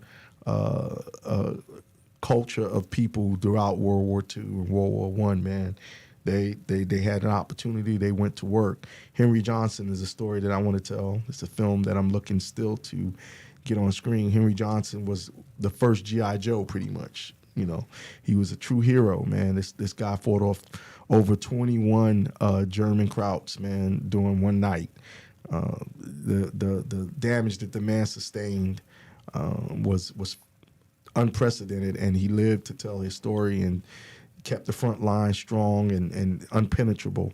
You know, and so when you look at these stories that should be told, they're telling all these other trash stories. Hollywood has a good sense of cheating us from telling these real stories. You know what I mean? Right on. You made it happen, huh? Yeah, I paid for it. Okay, no worries. All right. So, I always pay for it. critical race theory and what's going on nowadays in regards to that. Teachers tackle Black History Month under new restrictions. Wow. In states where laws now limit classroom discussions about race and discrimination, many teachers are watching what they say. Wow. And are more anxious about their jobs. That's crazy. That's crazy. In rural New Hampshire, a Spanish teacher took down a Black Lives Matter sign in her class. Well, whatever. Right, yeah. That don't matter. Yeah. In Lubbock, Texas, a social studies teacher felt the candid political discussions with students were becoming kind of like a tightrope. And in Oklahoma City, ironic, a history teacher began to think twice about using the word white to describe people who defended slavery. People who defended slavery. So They're so slick. yeah, You know what I'm saying? Yeah. They're real slick with their fucking wording. yeah. Wow. And in Oklahoma City, a history teacher began to think twice about using the word white to describe people who defended slavery. Well, who other would defend Who else slavery? the fuck was defending slavery, nigga? What nigga do you think was like, was yeah, I getting like his being a ass beat? slave. Was like, you know I what? love this. We got a good thing going here. Yeah. You know what I'm saying? Yeah. I need y'all. Why are y'all niggas so mad? And y'all stop hating and Yeah. trying to Yeah. be stealing cornbread again, nigga. We got our system set up just the way we like it right here. That's crazy. That's insane. Wow. Using the word white to describe people who defended slavery. In February, public school teachers traditionally shaped lessons around Black History Month. But this year, But this year, educators in several states are handling their classes a bit more gingerly. Republican-led legislatures in several states passed laws last year to ban or limit schools from teaching that racism is infused in American institutions. that's crazy. And while students in those states, whoever wrote this article is terrible. They got and but at the beginning of all of these damn sentences. Right. Anyway, last year to ban or limit schools from teaching that racism is infused in American institutions. And while students in those states are still learning about activists like Ida B. Wells and Claudette Colvin and eras like Reconstruction and the Civil Rights Movement, some teachers are also exercising a quiet restraint. The laws, they say, have added the threat of termination to the long list of things they worry about, from pandemic safety to struggling students to staff shortages. I'm not going to let any of those laws deter me from the things that I think work best for students, said Eric Parker, the history teacher in Oklahoma, but I also enjoy working with students and having a roof over my head. Well, Eric, you're black. So That sounds like that nigga's black. he is. They have the picture up there. Oh, did they? Am Yeah. I blind? Up at Oh, the- yeah, at that the was top. dude up there. You right. Since January 2021, according to a list compiled by Education Week, 37 states have introduced measures. 37 states have almost all introduced of them. measures to limit how race and discrimination can be taught in public school classrooms, and 14 have imposed laws or rules to enforce these restrictions. So they put more work into that. Than actually helping niggas Yeah. with some infrastructure, some fucking, some kind of actual reasonable subsidy that benefits us, that benefits our community. Nigga, reparations. Shit, put something behind that. They passed them laws real quick, huh? Very quick. Probably unknown to most people. Well, just saying. Mm-hmm. But nah, reparations, what did get these niggas what?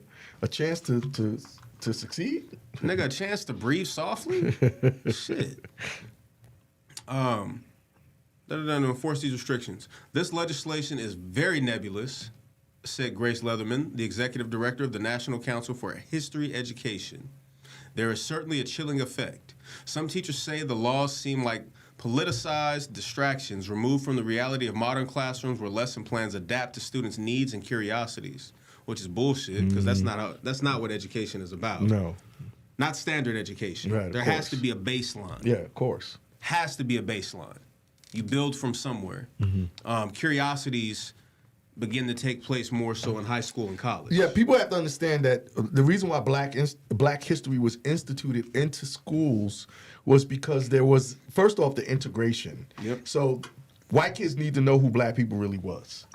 They couldn't go by just from what they saw on the media, because the media is very... Listening to their parents? Yeah, or listening to their parents. Very flagrant. And they knew that in order for... they weren't doing Black history for Black people. That's what you have to understand in schools.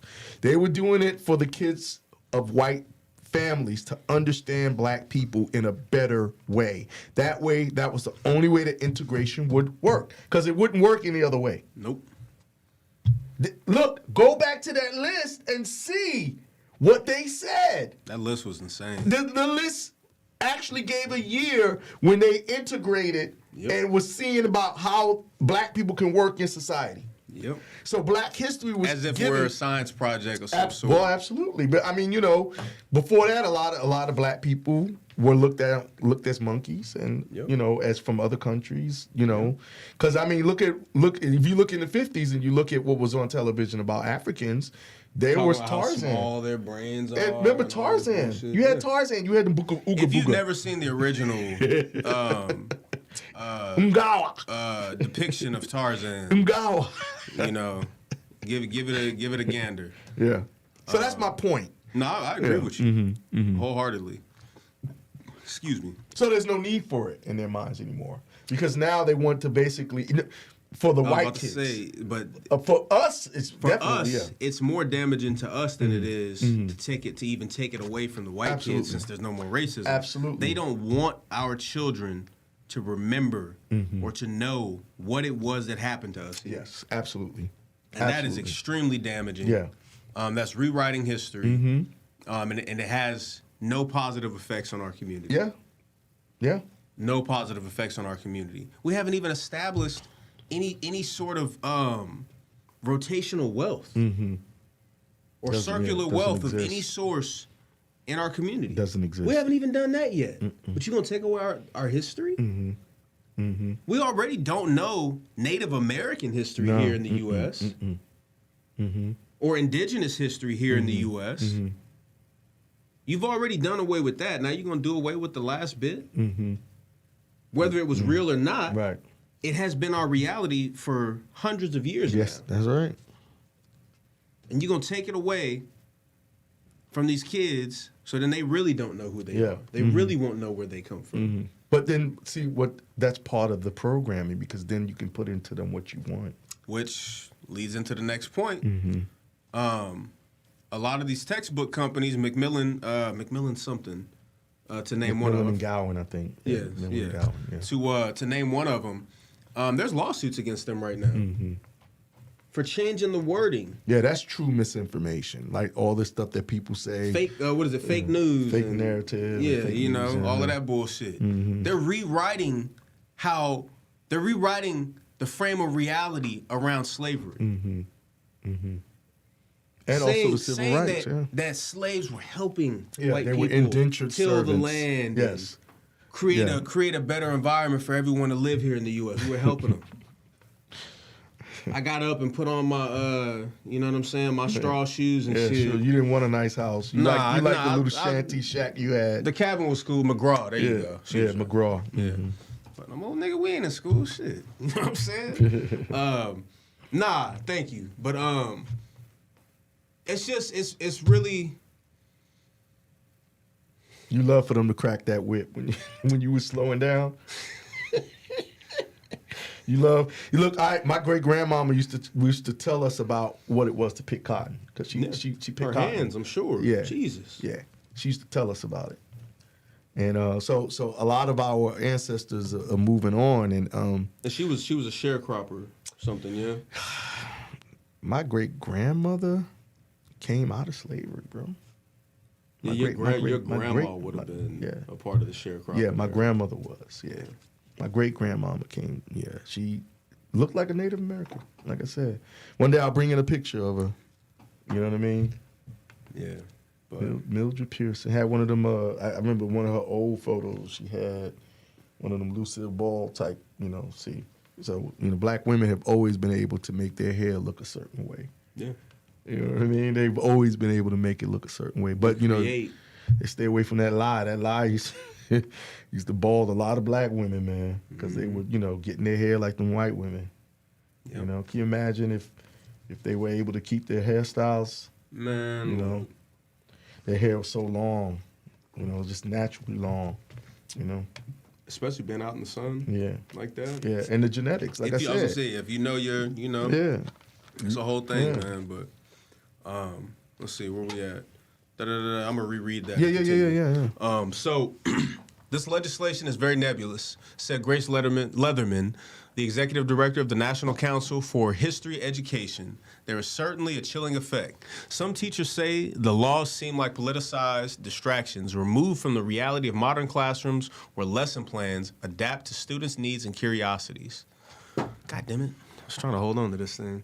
There seems to be this perception that all our teachers are doing every single day is getting up there and demagoguing. Wow, said Anton Schultzke, a history teacher in Colorado who is the president of the National Council for the Social Studies. And that's just not the case. Thank God for him. While some educators have left or have lost their jobs amid debates over these new laws, I respect that, there have not been reports of widespread terminations of teachers. Is that misinformation? Can anybody verify that? And defenders of the measures say that they are not meant to stifle teacher speech. That's bullshit. Governor Chris Sununu of New Hampshire signed a bill in July that says no public employer should teach that people of any particular race or gender were inherently racist, sexist, or oppressive. Wow. But they were. Right. It didn't say, they're not saying is or are, but they were. At the very least, we can verifiably argue that they were. They fucking were. There's proof. There's literal proof. We're not so far removed from time. No, we're not. To where you can go and look at a postcard and see a whole bunch of white people standing around a man hanging from a tree. Yep. Which is, excuse me, not standing around. No. Rallying around. Rallying around. Yeah, rallying around. Yeah. They were having a good time. Yeah, there was barbecue or whatever white people was eating, or cooking, whatever. You know what I'm saying? It's probably their fault. Microwave food, probably. No cooking ass niggas. Anyway, not to be racist. Nothing in this bill prevents schools from teaching any aspect of American history, such as teaching about racism, sexism, or slavery, said Benjamin Vistat, a spokesman for the governor. That's the thing. Yeah. Just because it doesn't prevent them from teaching American history, it may prevent them or it may stifle their ability to accurately and effectively impart the knowledge. Yeah. That's important. Yeah, because you got to think twice now. You have to think twice about everything you do. You can't euphemize history. It's history. It's history, right? It happened as it happened, and that's how it should be told. He added that teachers were continuing these important lessons during Black History Month, as they should.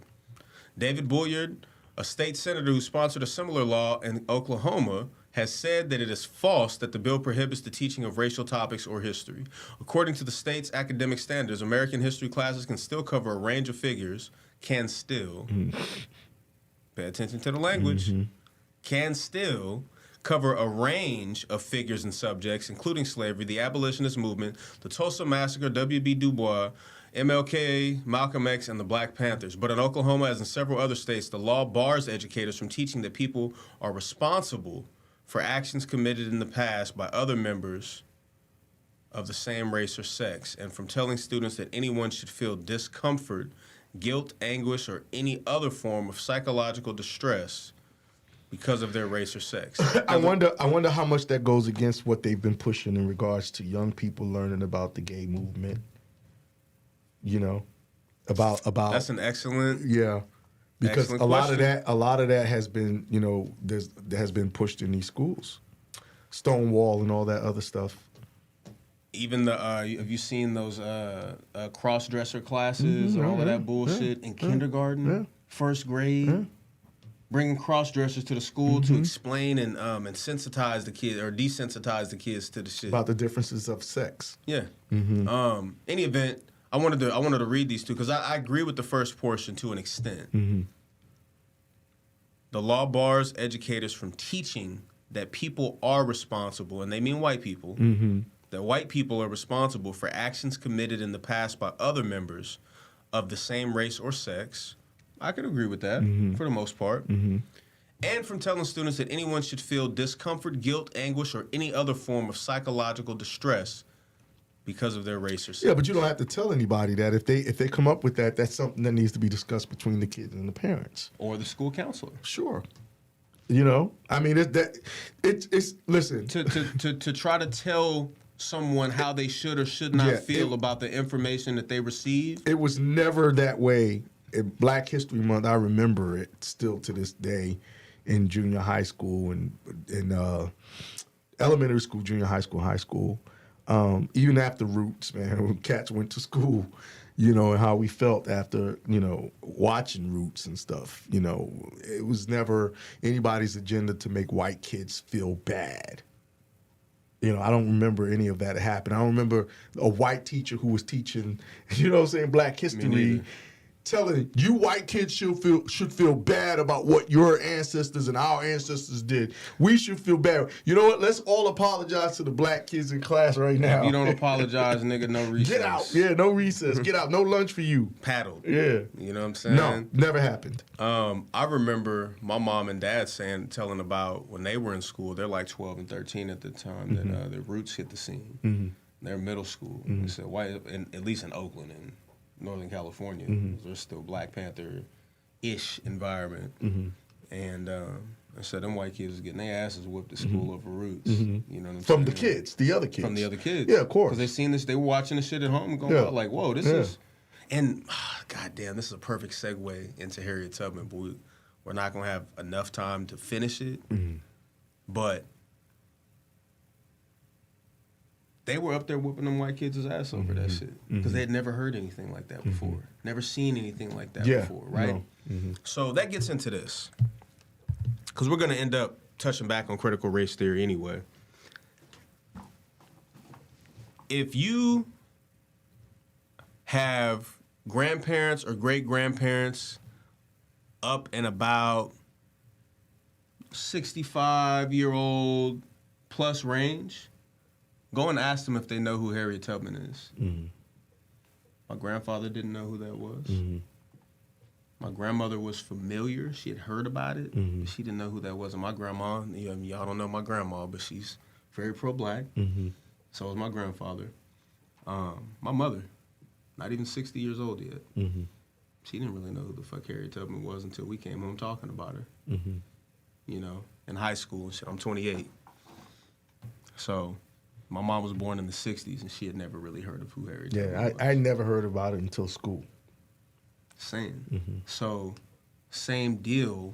The reason why I'm bringing that up, with Roots, these kids had never heard about any of that shit. The parents had never really seen it. Roots was really their starting point.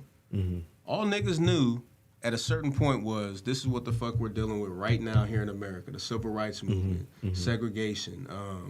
The fuck was before that? You know, coming fresh out of Sharecropping. Yeah, sharecropping, coming fresh out of that, and just trying to establish themselves. Yeah, there were talks of what was going on with sharecropping and picking cotton and all of that. And I'm not here to say that slavery never happened or anything like that. Right. And I'm glad you I'm glad you clarified that because I've had people accuse you of saying that you didn't believe slavery existed. Never said that. Right. I just said it's okay to question whether or not it happened exactly how they told us it happened. Well, listen. The thing is listen. The thing is in elementary school you're taught the Emancipation Proclamation. That's all you know. And then you're taught, okay, the reason why there's an Emancipation Proclamation is because of slavery. Yep. So then you're like, okay, well, what the fuck is slavery? What was slavery? What was slavery? It actually? Yeah, what was it? Like, you don't know. You're taught from the school what it is, unless in your family people spoke about it. Correct.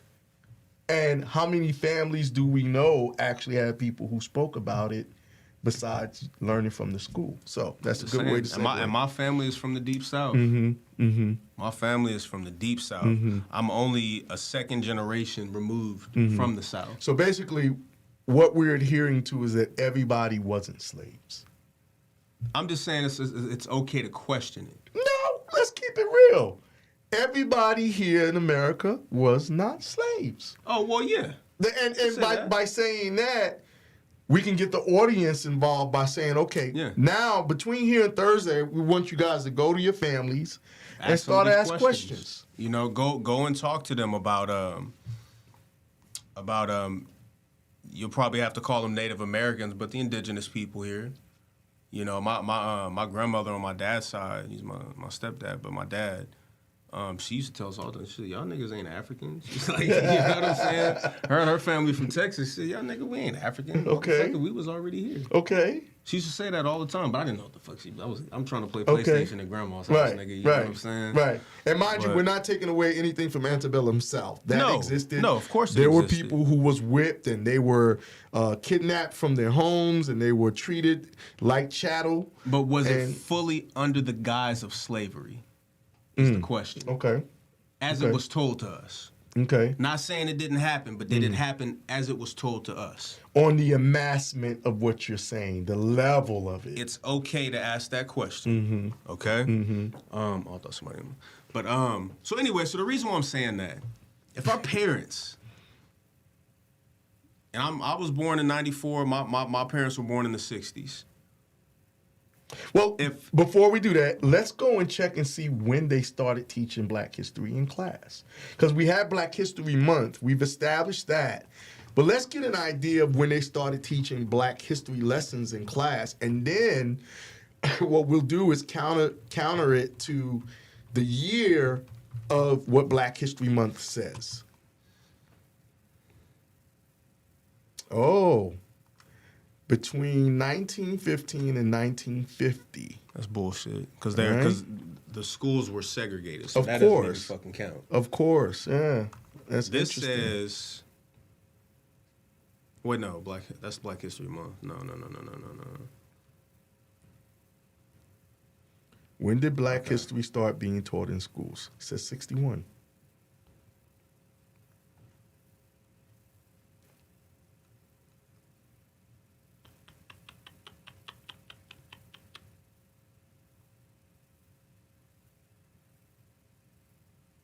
I don't know. We can trace the roots of Black history as a subject taught in K-12 public schools to one notable person, Carter G. Woodson. Okay.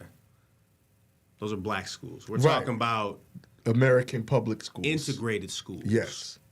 It says, go back, it says California Law 61 at the top. Right there. Am I blind? Set by the changes made to the California law in 1961. Only in the middle of 20th century did the U.S. government pass laws to stamp out history text. Oh, wait a minute, hold on. Soon following the example set, the changes made to the California law 61, 7 states introduced laws stating or recommending that Black history be taught in the schools. So that's just when it was introduced. So again, like I said, my parents, their parents, were not learning about any of this shit in school. You're right, of course not. So, and this is but it said 7 schools, so. so that's going to lead into, because we can end the show here as a cliffhanger down well, there. I want to go back to that list in 61 and see what that list says real quick. I agree with that. Let's check that real quick. Freedom and democracy for the Negro after 100 years. Wow. Nope, 1960. Strengthening America through education Wow. in Negro history and African culture. Yeah, but So it's building up to it. Bro, come on, man. I'm telling you, look, y'all, this list is cold. Y'all got to go to this website, parade.com. Parade.com, Black History Month. Just Google that. Shit. Any event, so, because we got 7 minutes. Wow. Over here. So that was 1961. Jones said, okay, I'm 68 years young, and I started studying history in junior high. The crap they taught in history class was very suspicious to me. I hung out at the library. God bless you. Yeah. Oh, and I was one of a handful of black kids to integrate my junior high school in 1966. I had to unlearn the lies. Interesting. I'm not surprised. Again, I'm not saying... Joan, let me ask you a question, because she's very big on her historical family legacy. Was any of your family direct descendants of slaves? And mind you, she's out in the Midwest, in the West, so, you know, the South too. So yeah, Joan, let me know if you had any family members, because she's the historian of her family. Any family members who were direct slaves and or remember sharecropping or anything like that, okay? Absolutely. Before the show is over, if you can get that to us, that'd be great. So let's tie this in real quick. Yeah. So, needless to say, based on the timeline that we've identified here, there's a researcher, a scholar, on YouTube. His name is Dan Calloway. He's out of Maryland. He went and did his work. His work. He paid for documents from the Library of Congress, and he identified that Harriet Tubman was false. Was a fictional character, or a fictional character, excuse me. And so was Nat Turner. But we're going to focus on Harriet Tubman, because we're going to lead into something on the next show. But both of those words work, fictional and fictional. Fictional? Yeah. I thought fictional wasn't an actual word. No, it works. Fictional, fictional, you know, like I'm from the streets. But nah. Okay, real quick. Joan said, my great-grandfather was from Mississippi. His history was lost, and he died as a young man. Damn. Okay. So we're gonna touch on that, talking about the Mormons and them selling us back our history, because it ties into this. Go ahead, brother, real quick. Yeah. Yeah, we got 4 minutes, so I want to leave us off here, and we'll pick up on Thursday. Mr. Calloway, thank you. Mr. Calloway did the research. He paid for documentation from the Library of Congress, and there's a woman named Sarah H. Bradford of Geneva, New York. And she essentially was paid for a story that she wrote about slavery. And the main character of that story was Harriet Tubman. And who she was paid by was the United States. It was an act of Congress, and you can go and look this up. And we're going to bring more receipts on Thursday, because we don't really have time right now. We ran out. But it was an act of Congress that put into play the story of Harriet Tubman and the story of Nat Turner. There's an entire agenda behind it. There are currently there's documentation that that Mr. Calloway obtained from the Library of Congress that proves so. And if you'd like to listen to watch his presentation, because obviously we're not going to plagiarize him here, but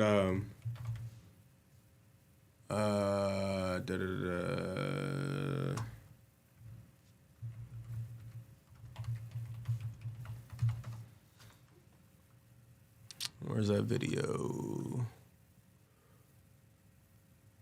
Definitely wasn't that. It's a 30-minute video. Where's that? It's up there, right?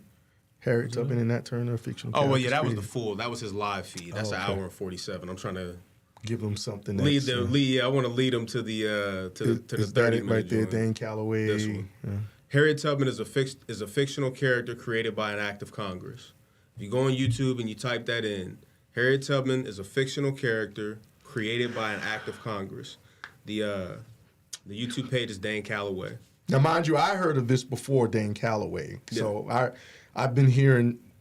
I'm always the type where I'll go and look up for myself to get my own answers. And when you gave me the Dane Calloway, I was like, oh, a lot of that I already knew. So, whether you believe it or not, it's very good for people to. It's okay to ask the question. It's always okay to ask the question. Is what they gave us the truth? Mm-hmm.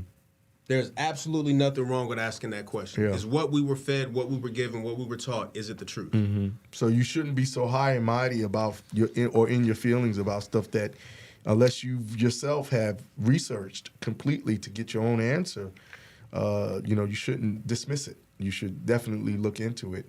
That's something that I've always learned about anything historical.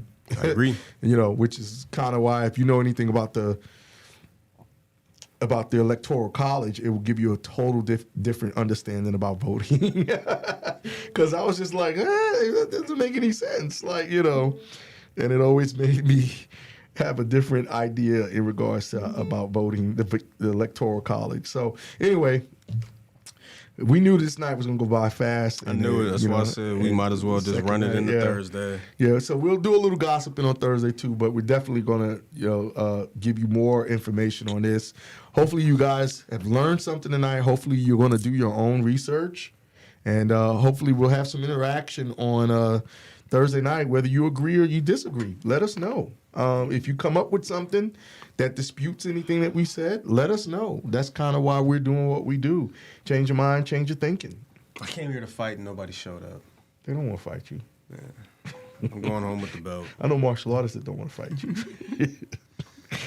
It's your belt. Keep it. That's right. Yeah. Maybe tomorrow or Thursday, whatever. Yeah, but we shocked ourselves with that article. Blackish. Yeah, that was insane. I had never ever heard of that, man. I've never heard anybody talk about that. That was very interesting. Gotta ask questions, man. Yeah, I'm gonna go and look. I got them links. I'll send it to you and shit. So I know you want to look at it too. Mm-hmm. Yeah, I'd love to see because now we have dates. I'd love to see the date correlate between the written work of that book with the Black History thing. I agree. Absolutely agree. It's crazy. So we did some Sherlock Holmes shit today. Yeah, man, look, I knew this was going to be a good time, but listen, we got all of Black History Month ahead of us. You know what I'm saying? 1 month. We got 1 month. That's all we got. Better get it right before that month is out. We're going to try to fit everything as much in as we can during Black History Month. You got some presidents' birthdays and Valentine's, so you got to those days. You kind of want to toe the line a little bit, but we'll figure it out with y'all together. Thank everybody for tuning in, man. Y'all have a good night. All right, no doubt. See you Thursday.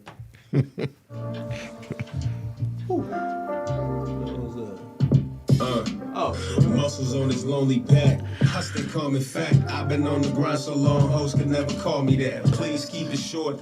I don't speak for all the rap. I'm your mechanic. I don't want no parts of whack. Keep throwing darts and wax. I'll melt you. Every beat got a birthday. I just make it special. If you came to wrestle, maybe we can do that. Chop and bring the doses and show you where your shoes at. Exactly where the proof at.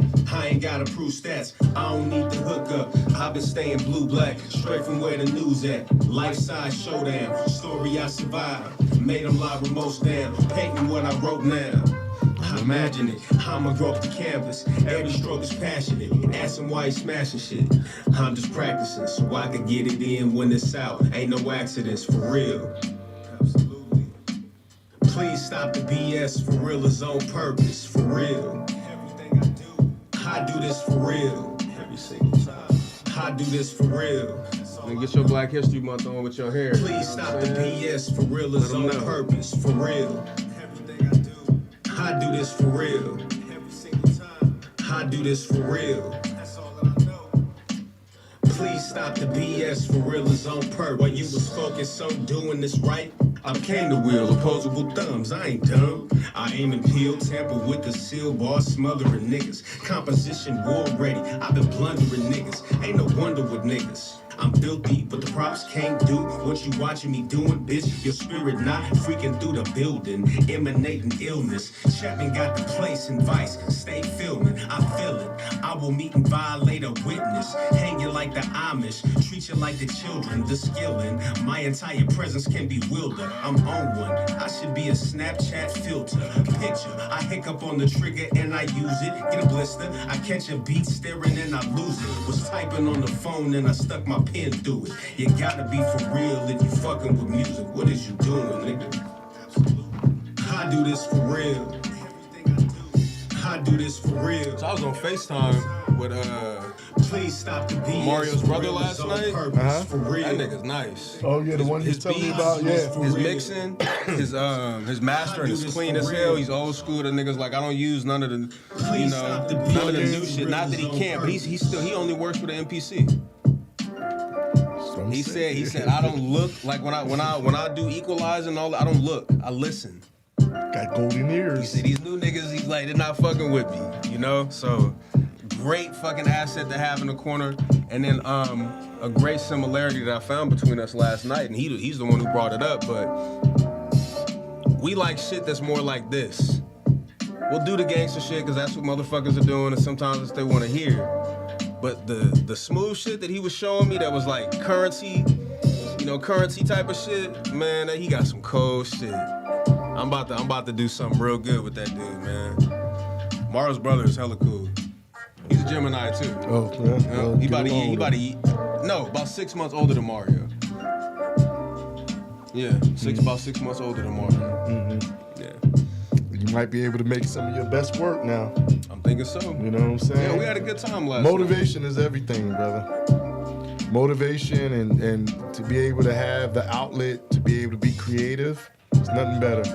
Hell yeah, man. Nothing better. Just him even being somebody that knows how to mix and all of that shit, that's a fucking relief. Oliver, I'm telling you, bro, listen to me, man. And I was just telling Eric, because this guy that wants to rent the spot and do all that shit, he's like, I gotta feel comfortable. I'm like, you let me know when you feel comfortable. Right now, I gotta find a way to keep this shit running. Right. And, I know, like, Eric was like, well, you gotta do what you gotta do. I was like, Eric, you don't understand. I was like, the nigga's from New York. I know the nigga. I know the type of nigga he is. I'm just gonna ease back, and when he's ready, he'll reach out. You know what I'm saying? Facts. If I chase this nigga, he's gonna run. He's gonna run. Right. But Eric think he know. He was like, you gotta do, like, I know you don't want to feel like you kissing ass. It's like, there's no such thing. The nigga told me that he's gotta feel comfortable. And I know what that meant. You gotta know what I'm saying? Because he said your amount you asking for. And he's probably looking at other shit too and seeing what his other options are. That's exactly what's going on. Because he said it. And I heard him. I'm like, all right, well, you just let me know. Yeah. He's like, yeah, because he's like on the acting, like you can work with the actors. He's like, I know you can get actors. I know you can work the stunts. Like he's pretty much seeing where I belong. But his thing is he's got like about $1.2 million worth of equipment. He needs to find a place to put it. There's not enough space here. He knows that. Because he was like, how many rooms would I be able to get? I said, there's 3 rooms that, we can make happen for you. And he's like, I don't think that's going to be enough. Because he's not even worried about the security of it. Because, once he would come in, there's money that would go into getting the security up for it. Because he's like, I would need access. Yeah, because wherever he goes, he got to pay to enhance the security anyway. So he knows that. And I mean, it's like $1.2 million worth of equipment. His biggest thing is probably now thinking, number one, what are his other options? Number two, how expensive are his other options? Absolutely. So, but his thing was, what I was thinking was because if it does happen, because there's no guarantees with anything, acting wise, like you got to see what we did, man, in that car, man. Just by me picking it up today and yesterday and the day before, just looking and working on it, I'm like, man, this shit, you did a really good job. I really. it, man. But anyway, my point is, like I was telling Eric, because I know this guy, he needs people to act, and I was just like, yo, like, I definitely put y'all up as, yo, like, you got to look at these 2 niggas, like, I appreciate you know what I'm saying? Man. So, why am I saying that? Because it goes back to what I was reinforcing in regards to what you just said about your cousin and the music and everything. That's where your life lies, man. You know what I'm saying? You know the numbers game, you know money, you know how to build and flip shit and stuff like that, but that's where you belong. And if you hadn't already realized it, man, then that's part of it. Just like even with you doing martial arts and everything, whatever happens with the future, it is, just know that that's your path. I'm telling you that because ain't nobody told me that shit. You know what I mean? You need to hear that. You know, just like with Eric, it's like, Eric, you do a lot of different things, but just know, man, that sometimes what God wants for you or what your future is because it's hard for niggas that, you know, that know a lot about money to think that entertainment can bring that shit to, because it's not practical, it's not pragmatic. That's very often where I sit, is that it's not pragmatic, and I know I ain't kissing nobody's ass. You don't have to. This nigga didn't. The one I'm talking to, he didn't. Yeah. He's doing NFTs with this footage of hip hop that he sent me. Smart motherfucker. Right? But check it out. It's all of Nicki Minaj, Drake before the fucking surgery. You know what I'm saying? Damn. Drake before the surgery. He's got Nicki before she was a big star. He got footage of them motherfuckers on tour before they were anything. Goddamn. You know how precious that footage is? And he's dealing with international He can money. do whatever he wants with it because he owns it. He looked at my sheet and was like, yeah, the $15K, that's doable. That's not a problem. And I knew. I was like, okay, but I understood too. I was like, but it's not going to be this month. No. I knew that. Because he still got to make sure, man. He wants to know that I'm on the up and up. He wants to know that I'm not going to be a problem. He said, I got to feel comfortable. He ran that word several times. And when I hear niggas say that, I understand. Nigga, you had to be comfortable. You had to figure out if I was somebody you want to be around. You know what I'm saying? Yeah, okay, cool. You had to figure that out. You know what I mean? Because a lot of times, man, you know, you can think that somebody's cool and then you find out they're not cool. I've been there. When you've been through shit with people. You know what I mean? And so I kept telling, hey, man, I understand. I said, man, when you ready, man, I got you, bro. I got you. You know, I completely understand that, man. I agree. But see, even on the other end, he was like, let me know if you need anything, right? And in essence, because he probably wants to see. Yes, and in essence, he knows, like, just from him being here, he could tell. He's like, so how you doing over there? And I'm like, hey, man, I'm, you know, taking care of bills. He said, I know it's got to be tough with you, you know, running the spot, running your normal life and everything. Yeah. He said, let me know if you need anything. He kept saying that, and I said, okay, he wants to know if I'm going to hit him up for money. He wants to know. He needs to know that he probably wants to just know that you're self-sustainable. Yeah. You're not about to come be a beggar. Yeah, you see what I'm saying? So I was like, I'm not going to hit you for none of that shit. No you know reason what I'm saying? to. Right, you know. That's not how business is done anyway. Right, because I'm not going to be ever be desperate. I'm desperate, but you will never know. You know what I'm saying?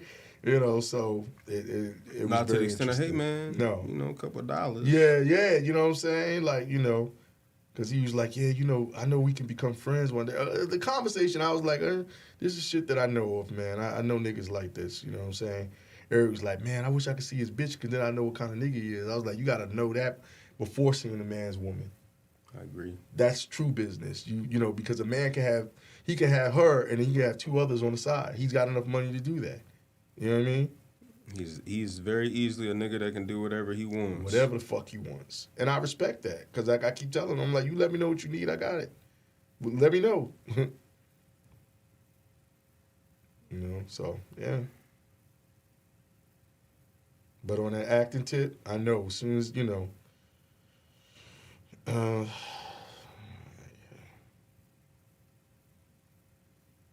let me tell you, the music comment, man, I really appreciate that. I don't cry, but I felt the emotion. Well, you know, when I speak, I'm going to speak the truth. Yeah, I don't cry, but I felt the emotion. Like, if I give someone the truth, that's the highest compliment. Like me saying that I'd be on the battlefield with you.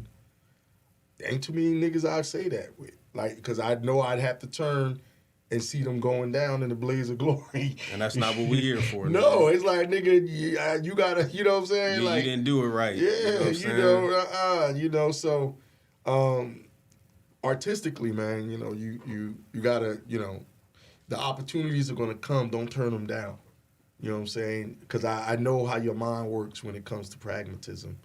It's like, is it pragmatic for me? Well, I've already told myself one of the best case scenarios of not being a dick sucker in the music industry is I'll be able to be a ghostwriter. Sure, and I'm cool with those royalties. Of course, yeah. 100% cool with them royalties. What is that, like 25% or some shit? Or of the total 200, what, maybe I can get 50? possibly for songwriting. If I do the whole shit and they keep it, but that would be hook and verse because that's kind of split up, isn't it? You can work it out a lot of different ways. Just man. negotiating. Yeah, for me nowadays, that's why you see a lot of niggas selling their catalog because the real money is upfront money now. Yeah. Long term. That's money, why I always man. say show money and all of that shit. That's your best money That's it. as an artist. That's it, nigga. Sell your merchandise, get into the films, make, you know what I'm saying? Let niggas offer you $200,000, $300,000, you know.